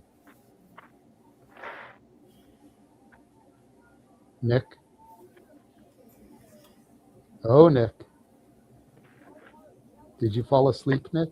Hang on, I'm gonna pull a string. If someone pull a string, he's not talking. There's a snake in my boot. Wait. I think we lost him. I'm just going to go ahead and pull him out. And then there were four. Yes. Poor guy got lost up in the mountains. Had to get lost somewhere. At least it's not lost in space, am I right?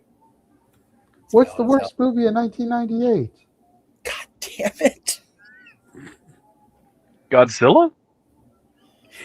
That is the actual answer. But it's worst movie. Yeah, it's something to that effect. But yeah.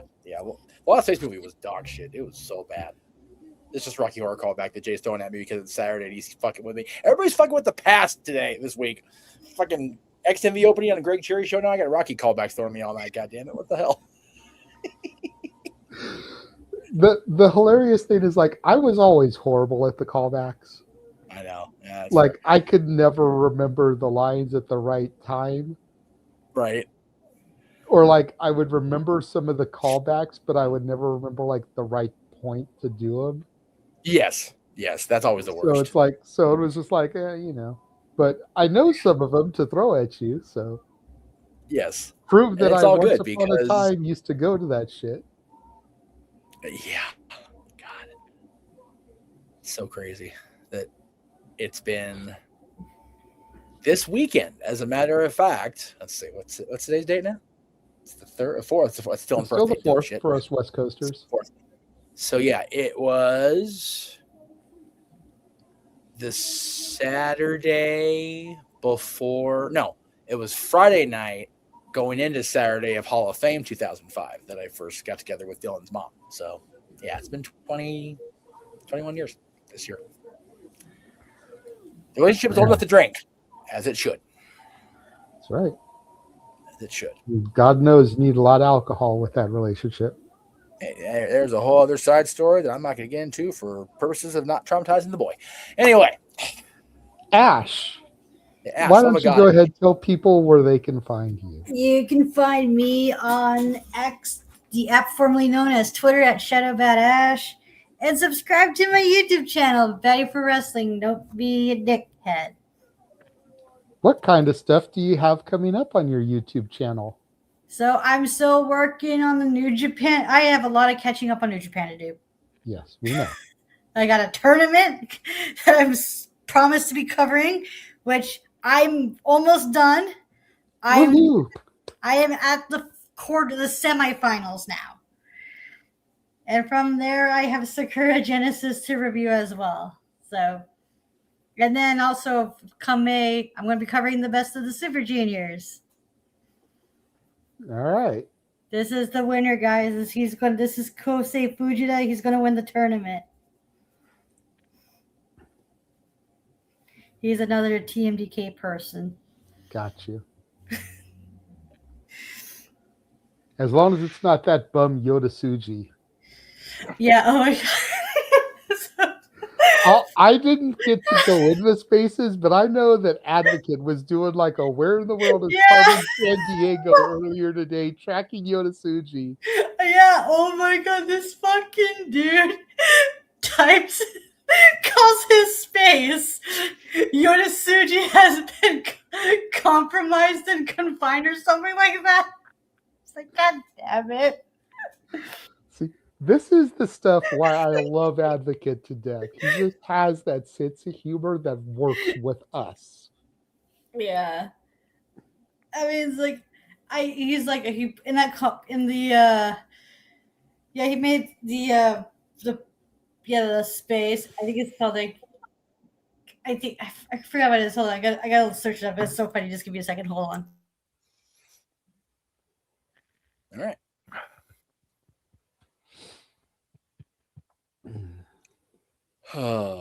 Advocate is a real character. I love him. People like Advocate is why it's okay to like wrestling, and it's a safe space, and it's fun, and it's like it makes it enjoyable. And for us, 80s and 90s babies, Carmen Sandiego references are always good. So it's okay. Right? They need to like actually make a thing of that again, like some sort of educational program / TV. To tell the fact that Teddy's going to be at WrestleCon in Vegas, I have not yet ruled him out. I really haven't. I'll rule him out come the 20th or the 21st or whatever it is. Yeah. I'm legit just glad he got exonerated because he was my son's first ever autograph from a WWE superstar. And that I would hate if that was tainted because of what the fuck he was accused of, because golly, was it going to be bad. Yeah, for real. Yep. I found the name of the space. It was Yoda Tsuji has been caught and compromised. God damn it. To a permanent end. Well, and there was Mod one that shit. was earlier in the day that was like Yoda Tsuji is on the loose in, and it was like some kind of foreign country. It's You so know, I funny. want to say Paris, France, but it was in Paris. But you know, it was something like that. Like Yoda Tsuji is on the run in insert country here, and I was just like, the fuck. And then I go to look at the space details, and the space only ran for like 10 minutes, and Advocate and Nash were the only two people in there. Yeah, because And it's Andrew like, go Baydella figure. was doing a space. It's like, go figure. Ash was in there, the Yoda Tsuji defender. Oh my Yeah. god. That's great. So I he love straight up said, I'm glad you came in this space because you were the one person I wanted to talk about on this. And then that's when I said, hey, guess what, guys? Yoda Tsuji is the global champion, so guess what? You get to see more of him in America. Isn't that great? And then he probably ended the space. It was like, God damn it. Yeah. You're like- Yeah, he ended the space when he found out Andrew Baydalla was doing a space at the same time. So he's like, yeah, I'm going to go jump into there because that's probably where everyone else is. Like, yeah, no problem. I'll catch you later if I have time to. And unfortunately, I was not able to join because I was running errands with my mom. Gotcha. Freaking Charles right. called back into France episode. Can we not do that again? Oh my god. And that all happened because I said, it's okay. I'm part French. You can make fun of the French. And we're going to leave that there because, yeah. Ryan, why don't you tell people where Ryan. they can find you and about some of the Wrestle Collective shows that James has so eloquently loaded graphics in here for? Well, you see, if you enjoy me and subsequently James, who is somewhere caught between here and a Super Mario movie, or, you know, evidently somewhere, I don't know, wherever he is in the world, and our friend, my partner, Hannibal. We do Wrestling with Tism every Monday, 5:30 EST on the Wrestle Collective YouTube, and subsequently, I think also Jay Hebert Side 95. You know, got to plug James somewhere in here. Usually broadcasted on Twitter, on the Wrestle Collective Twitter. You can find me on the WrestleFish, where I also with Hannibal do Light Fuse on Wednesdays at 5:30 EST. And you know, there's a whole calendar of things. I have not yet re-updated the schedule to post it because sometimes things change. Is what it is. But you know, they're all up there somewhere around. You know, is what it is. Tired. My melatonin kicked in like 5 minutes ago. I took that. See, I eat my melatonin, and then JJ says, "Hey, you want to come on? You're in here anyways." It's like, oh, all right, yeah. Great. like, I'm ready to just land the plane. No worries, bro. We'll go ahead and let you go. Thank you for coming in and chatting with us a little bit. You have a good night and enjoy the rest of GCW tomorrow. Yeah. I will say it was a pretty solid show. You should enjoy it. Oh, I've seen some spoilers. I can never avoid spoilers when you do wrestling content creation. Spoilers. That's fair. It's true. I was basically reacting to some stuff on the air before you joined, and then once you came in the room, I tried to be quiet. That way, I didn't spoil anything since you were here. Yeah. But yeah, like there's some good shit that went down, and I'm looking forward to Vegas even more now because I was right about one thing. Yep. For the show, I'm glad I'm already calling the shows that we're calling. I just hope there are no technical difficulties because I can get through technical difficulties. Getting through them with James also on the line. Well, hopefully, if there are any technical difficulties, they get worked out on Wednesday so that by Friday and Saturday, they're fine. Yeah. All right. Well, anyways, good night, everybody. Good night. Thanks for having me on. Yeah, absolutely. Thanks for showing up. All right. Did you have an updated show graphic, sir? I believe I sent it's the most recent one I sent to you. Yes. Okay. Give me a second to go back and grab that you're then good. because I didn't save that. Okay. Yeah, that's the one I. Not to be created funny, after- but in the past, when I've saved and uploaded it, you've then sent me an updated one. So because your schedule is always changing. Yes. Well, luckily, you and I had that talk about when the House of Mouse was going to give me my schedule, which happened like yesterday. So once I knew what I was doing, it's like, okay, this is what I know. All right, so we'll go ahead and we'll throw that up. You Very can good. talk about that. All right. As you can see, ladies and gentlemen, I am going to be a very busy boy WrestleMania week, thanks to the House of Mouse granting me the days I asked for. And I will be with these crazy people the entirety of the weekdays, simply predicting with Noah and company Monday, Tuesday, 13th and 14th. And then I'll be on the watch-alongs for Poder Mania, the ID Showcase, Ladies Night Out 16. And I don't know for sure if I've been agreed upon to help cover Bloodsport. I would love to. Worst case scenario, I'd like to cover at least Natty versus Shayna because, oh my God, yes, please. Yeah, And I then believe you have, because Ryan is only giving us 3 shows. Noah doesn't usually do MMA, and Walter will be there live, so he can't do it. So it'll probably be you and James. Beautiful. And then depending on the need for me to be at the control booth room for WrestleMania itself, I will definitely be on air providing watch-along reactions with my buddy Greg Cherry on WrestleMania Saturday and Sunday. I don't know about the 20th yet for the Raw after Mania, because I don't know what Disney's going to give me yet. And yes, of course, today I cannot even fathom that my son is 18 years old today. Happy birthday, Dylan. I know you're not watching this because you're asleep, and God bless you for it. And you're not going to watch my stuff because I don't expect you to. But I love you, Bubba. I am so proud of the person you have become. I wish I had better pictures, but you don't like pictures anymore. So it is what it is. But I tried to do one on the first day, the most recent one on the other side I have, which is from Survivor Series, and then one exactly in the middle when you were 9, because it's 18th. So happy birthday, Dylan. Love you, kid. Yeah, happy birthday, Goob. It's crazy. I'm a parent of an adult. I don't want to. Yeah. Trust. I feel you. I know. I know on your side, you got 9 months, dude. Yep. Well, as for me, you can find me on Instagram at the Renegade JJ Williams, YouTube Casa D18 Studios, and the X at Casa D18 Studio. No S at the end of the X account. What's so funny, Jeff? This fucking graphic still pops me. I'm legit a little bit bummed that Noah can't just give the graphics some love, because there was a lot of hard work and love put into it. Yeah, there was. Oh my Like, God. even going as far as to take a selfie so that I could insert myself right there between Thea and JC with Chucky right in front of me.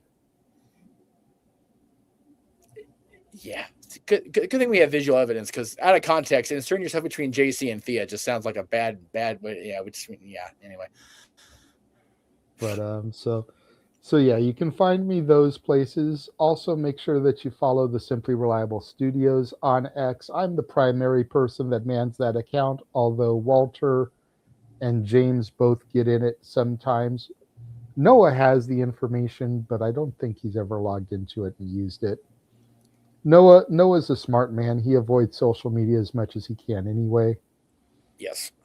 So, but make sure you're following the Simply Reliable Studios on X, because that's where we make all our big announcements.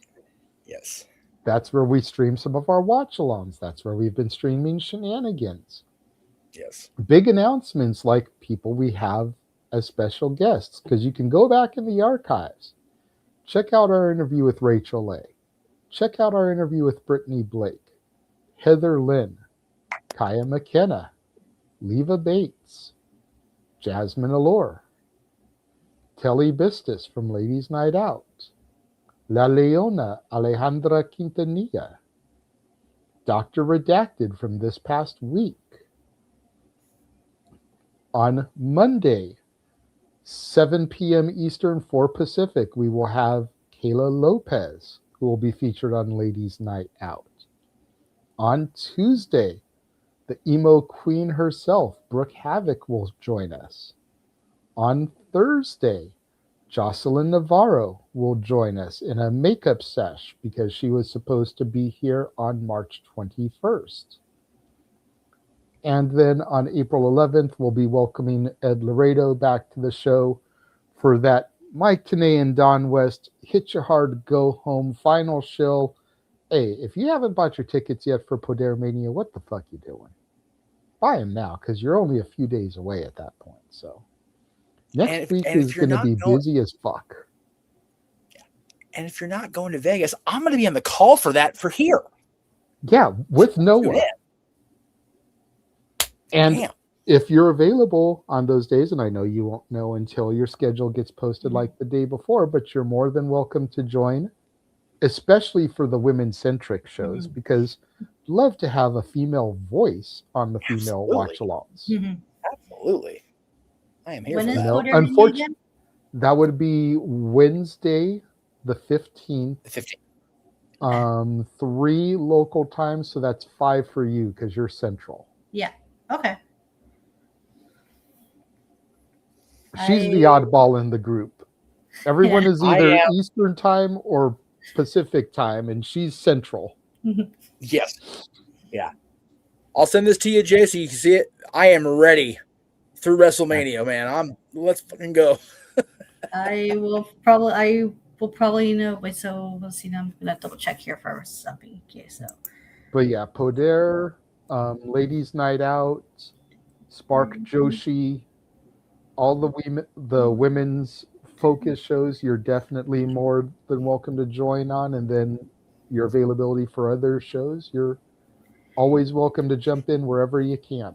Sweet. So for this upcoming week, so for Tuesday schedule, I'll know for sure. Well, yeah. So for this upcoming Tuesday, that will be from April. That'll be from April 10th to the 16th. Okay.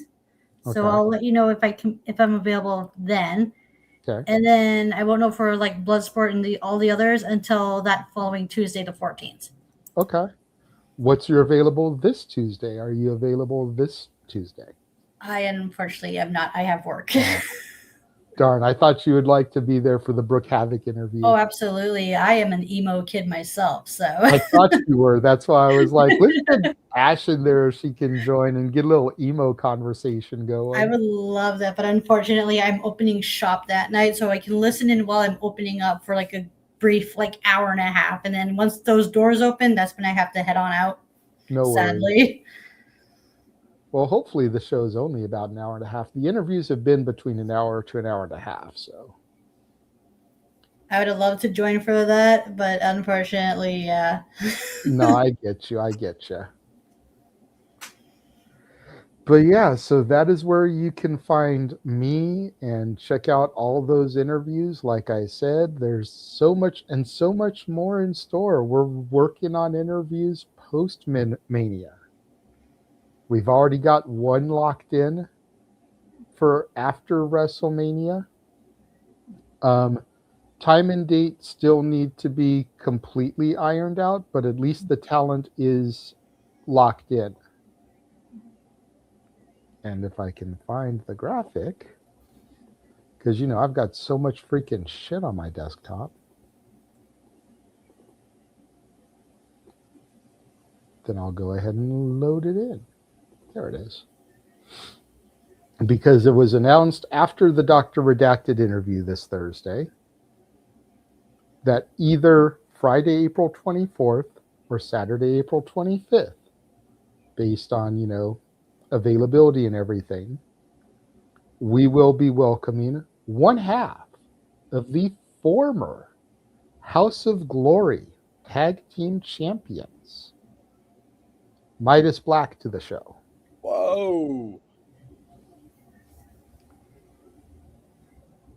That's awesome. In addition to being a former House of Glory Tag Champion, Midas Black has definitely got some stuff that I want to dive deep into his brain in, as he has been trained by, amongst other people, the amazing Red, and he is a student of the modern day dungeon with Maddie and TJ. Ooh, nice. So I want to talk to him about the dungeon. Oh yeah. I will definitely be wearing my Natty by Nature shirt, and if I have one by then, that's straight out of the dungeon shirt, because goddamn, I need that shirt, Jeff. I know you do. You don't know. I I need do that know. shirt. No, Jay, I cannot tell you how giddy I was. WWE Shop, I made a purchase this last week. One of the shirts will be here Monday because it's already in stock. That's my first ever Bella Twin shirt. Oh, yeah. All the years I've been friends, never bought a Bella Twin shirt. I feel like an asshole of a friend, so I finally got that. But since they're not being shipped until after like May 1st or whatever, I'll get this one about May 6th, the WWE Natty shirt that they put out. Did you see that? I saw that one, yeah, the low-key That legend one, shirt. if you can't get your hands on the, straight out the dungeon, which again, you've got to go up there and smooch some Natalia booty, which, I'm sure that'd be such a challenge for you. I mean, the things we got to do for our fandom, Jay, it's just, we suffer for the craft, by God. Maybe if I show up in my Natty by Nature shirt, she'll, I think as long as you show up, even because, I know she remembers us because, one of our former panelists, who shall not be named, interacted with her when she was in their area, and she remembered, and then she definitely remembered me when I went to the book signing. So she knows who we are. We're buds. So yeah, just show up, having one of your shirts on, and she'll send it your way. When is that book signing again? Oh, I remember it was Thursday. It was Thursday at the Horseshoe. I think it's this. Yeah, it's the 16th at the Horseshoe, I believe. I'll look it up and we'll talk off air. Because I think the problem was that it was at the same time as the WWE ID showcase, which we have tickets for. I believe you're correct in so saying my only hope is that if she has some, she has them at Bloodsport. Yeah, that's fair too. She might. Because I will be at Bloodsport. Oh, I know you will. Rocking my Natty by Nature shirt, damn it. Yes. But I'm so happy for her and Shayna. God damn, dude. Hell yeah. Ballers fight. They're gonna fuck. That has to be semi-main. If that's not semi-main, I'm gonna be pissed. Yeah, because I don't expect Josh and Yuji to not main event. Like, I get that. Fucking Nagata, crying out loud. Wow. Yeah. Yeah, Nagata and Barnett. Oh, shit. Right? Yeah. Right? Look, we've even got Ash's interest there. There's a lot of blood sports that I have to catch up on. I'm probably just going to end up binging all of them because I have to watch last year's and the year before that. Well, last year there was 2, I think. Well, no, I think there were 3 because there was Mania week, then there was SummerSlam week, and then in November, I think there was Bloodsport London. Yeah, that's what I was about to say. I remember there was being a UK one.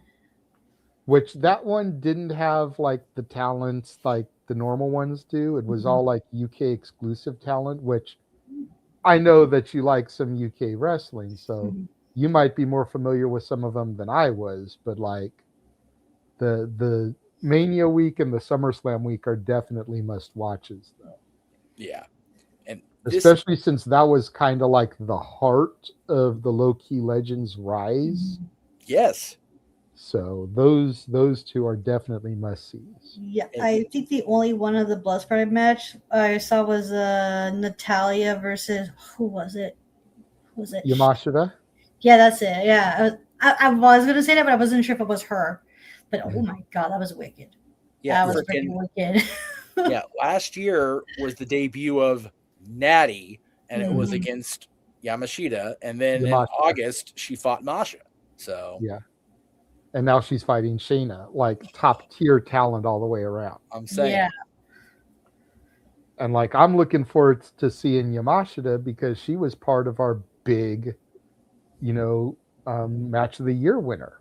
Yes. Which that's part of why I really wanted to be there tonight, because with Megan, she was part of that match too. It was Megan, Billy, and Miyu. against Bustin' the Brain and Marcus. And like all of them still need their awards for that because Bustin' the Brain got their tag team of the year, but we hadn't decided the match of the year when I saw them for that. So I haven't been able to give them those awards yet. And when I went to the show in February, they arrived late and they kind of bounced out early because they had to get to another booking. So I didn't get to see them to give it to those in February. So I'm looking to hand out a bunch of awards while we're out there.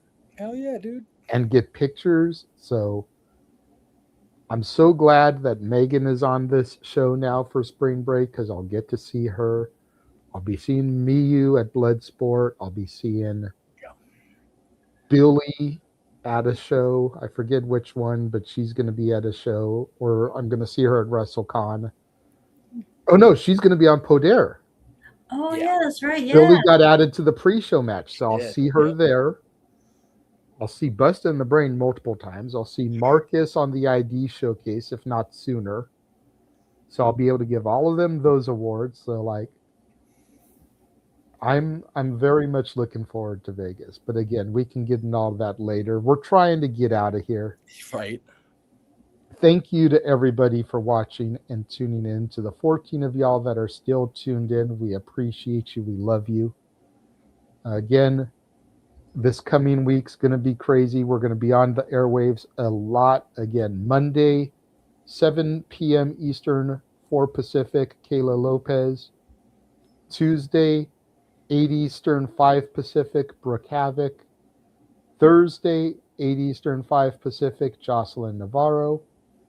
Saturday, normal time, Shenanigans, 8 Eastern, or 11 Eastern, 8 Pacific, with Ed Laredo to kick things off. And then once Ed leaves and we switch streams, it'll be karaoke time. It'll be our annual WrestleMania karaoke. I know. So make sure you have your money, y'all, because PayPal's are the way to do that. Yes. We $5 a spin, $25 if you want to call somebody out and say, I want Jeff Meacham to sing Strike Force Girls in Cars. And then Jeff has to do that shit. I'll pre-record it if I need to because I ain't going to be there, but I'll pre-record it. I know. I'm just giving an example. I know. You know. And thank you, Kayla, for reposting JJ's announcement about the postponement. Appreciate you. Yes. She's been a lot of the people have been on top of it and have they have sharing the IG posts to their stories and sharing my stories to their stories. A lot of the talent we've been having have been following us back. Yep. Whether it's been the personal pages or the SRS page. Yep. Kayla followed me on IG because that's the way I've been communicating with her. There you go. So again, huge shout out to all the girls and guys that have been showing us love. We can't wait to have more of y'all on the show and hopefully network with a bunch of y'all come Mania. I think Friday is going to be my laundry day. And I'm going to start packing my suitcase Friday after I do all that stuff because a week from Tuesday, I'm on a Greyhound to Vegas, you know. Me and Walter will be sitting together doing Simply Predicting for night 2 of WrestleMania. For night 1, we'll be in separate places because he'll still be at home, I'll be at home. But come night 2 on Tuesday, we'll be sitting in front of the same computer on screen. First time ever we'll be meeting each other that day. It's going to be a huge what the fuck for some of the crowd. So, right. Because we're like, wait a minute, we're chill. And now. And the only reason that works is we're going at 11 p.m. Pacific. No, Eastern. 8 Pacific. 8 Pacific. Yeah. After Raw Monday, after NXT, ish Tuesday. Yeah. Yeah. So. Which Noah, thank you for that, by the way. Yeah. All right. So thank you all for joining us. And until Monday night when we welcome Kayla Lopez, we'll catch y'all next time.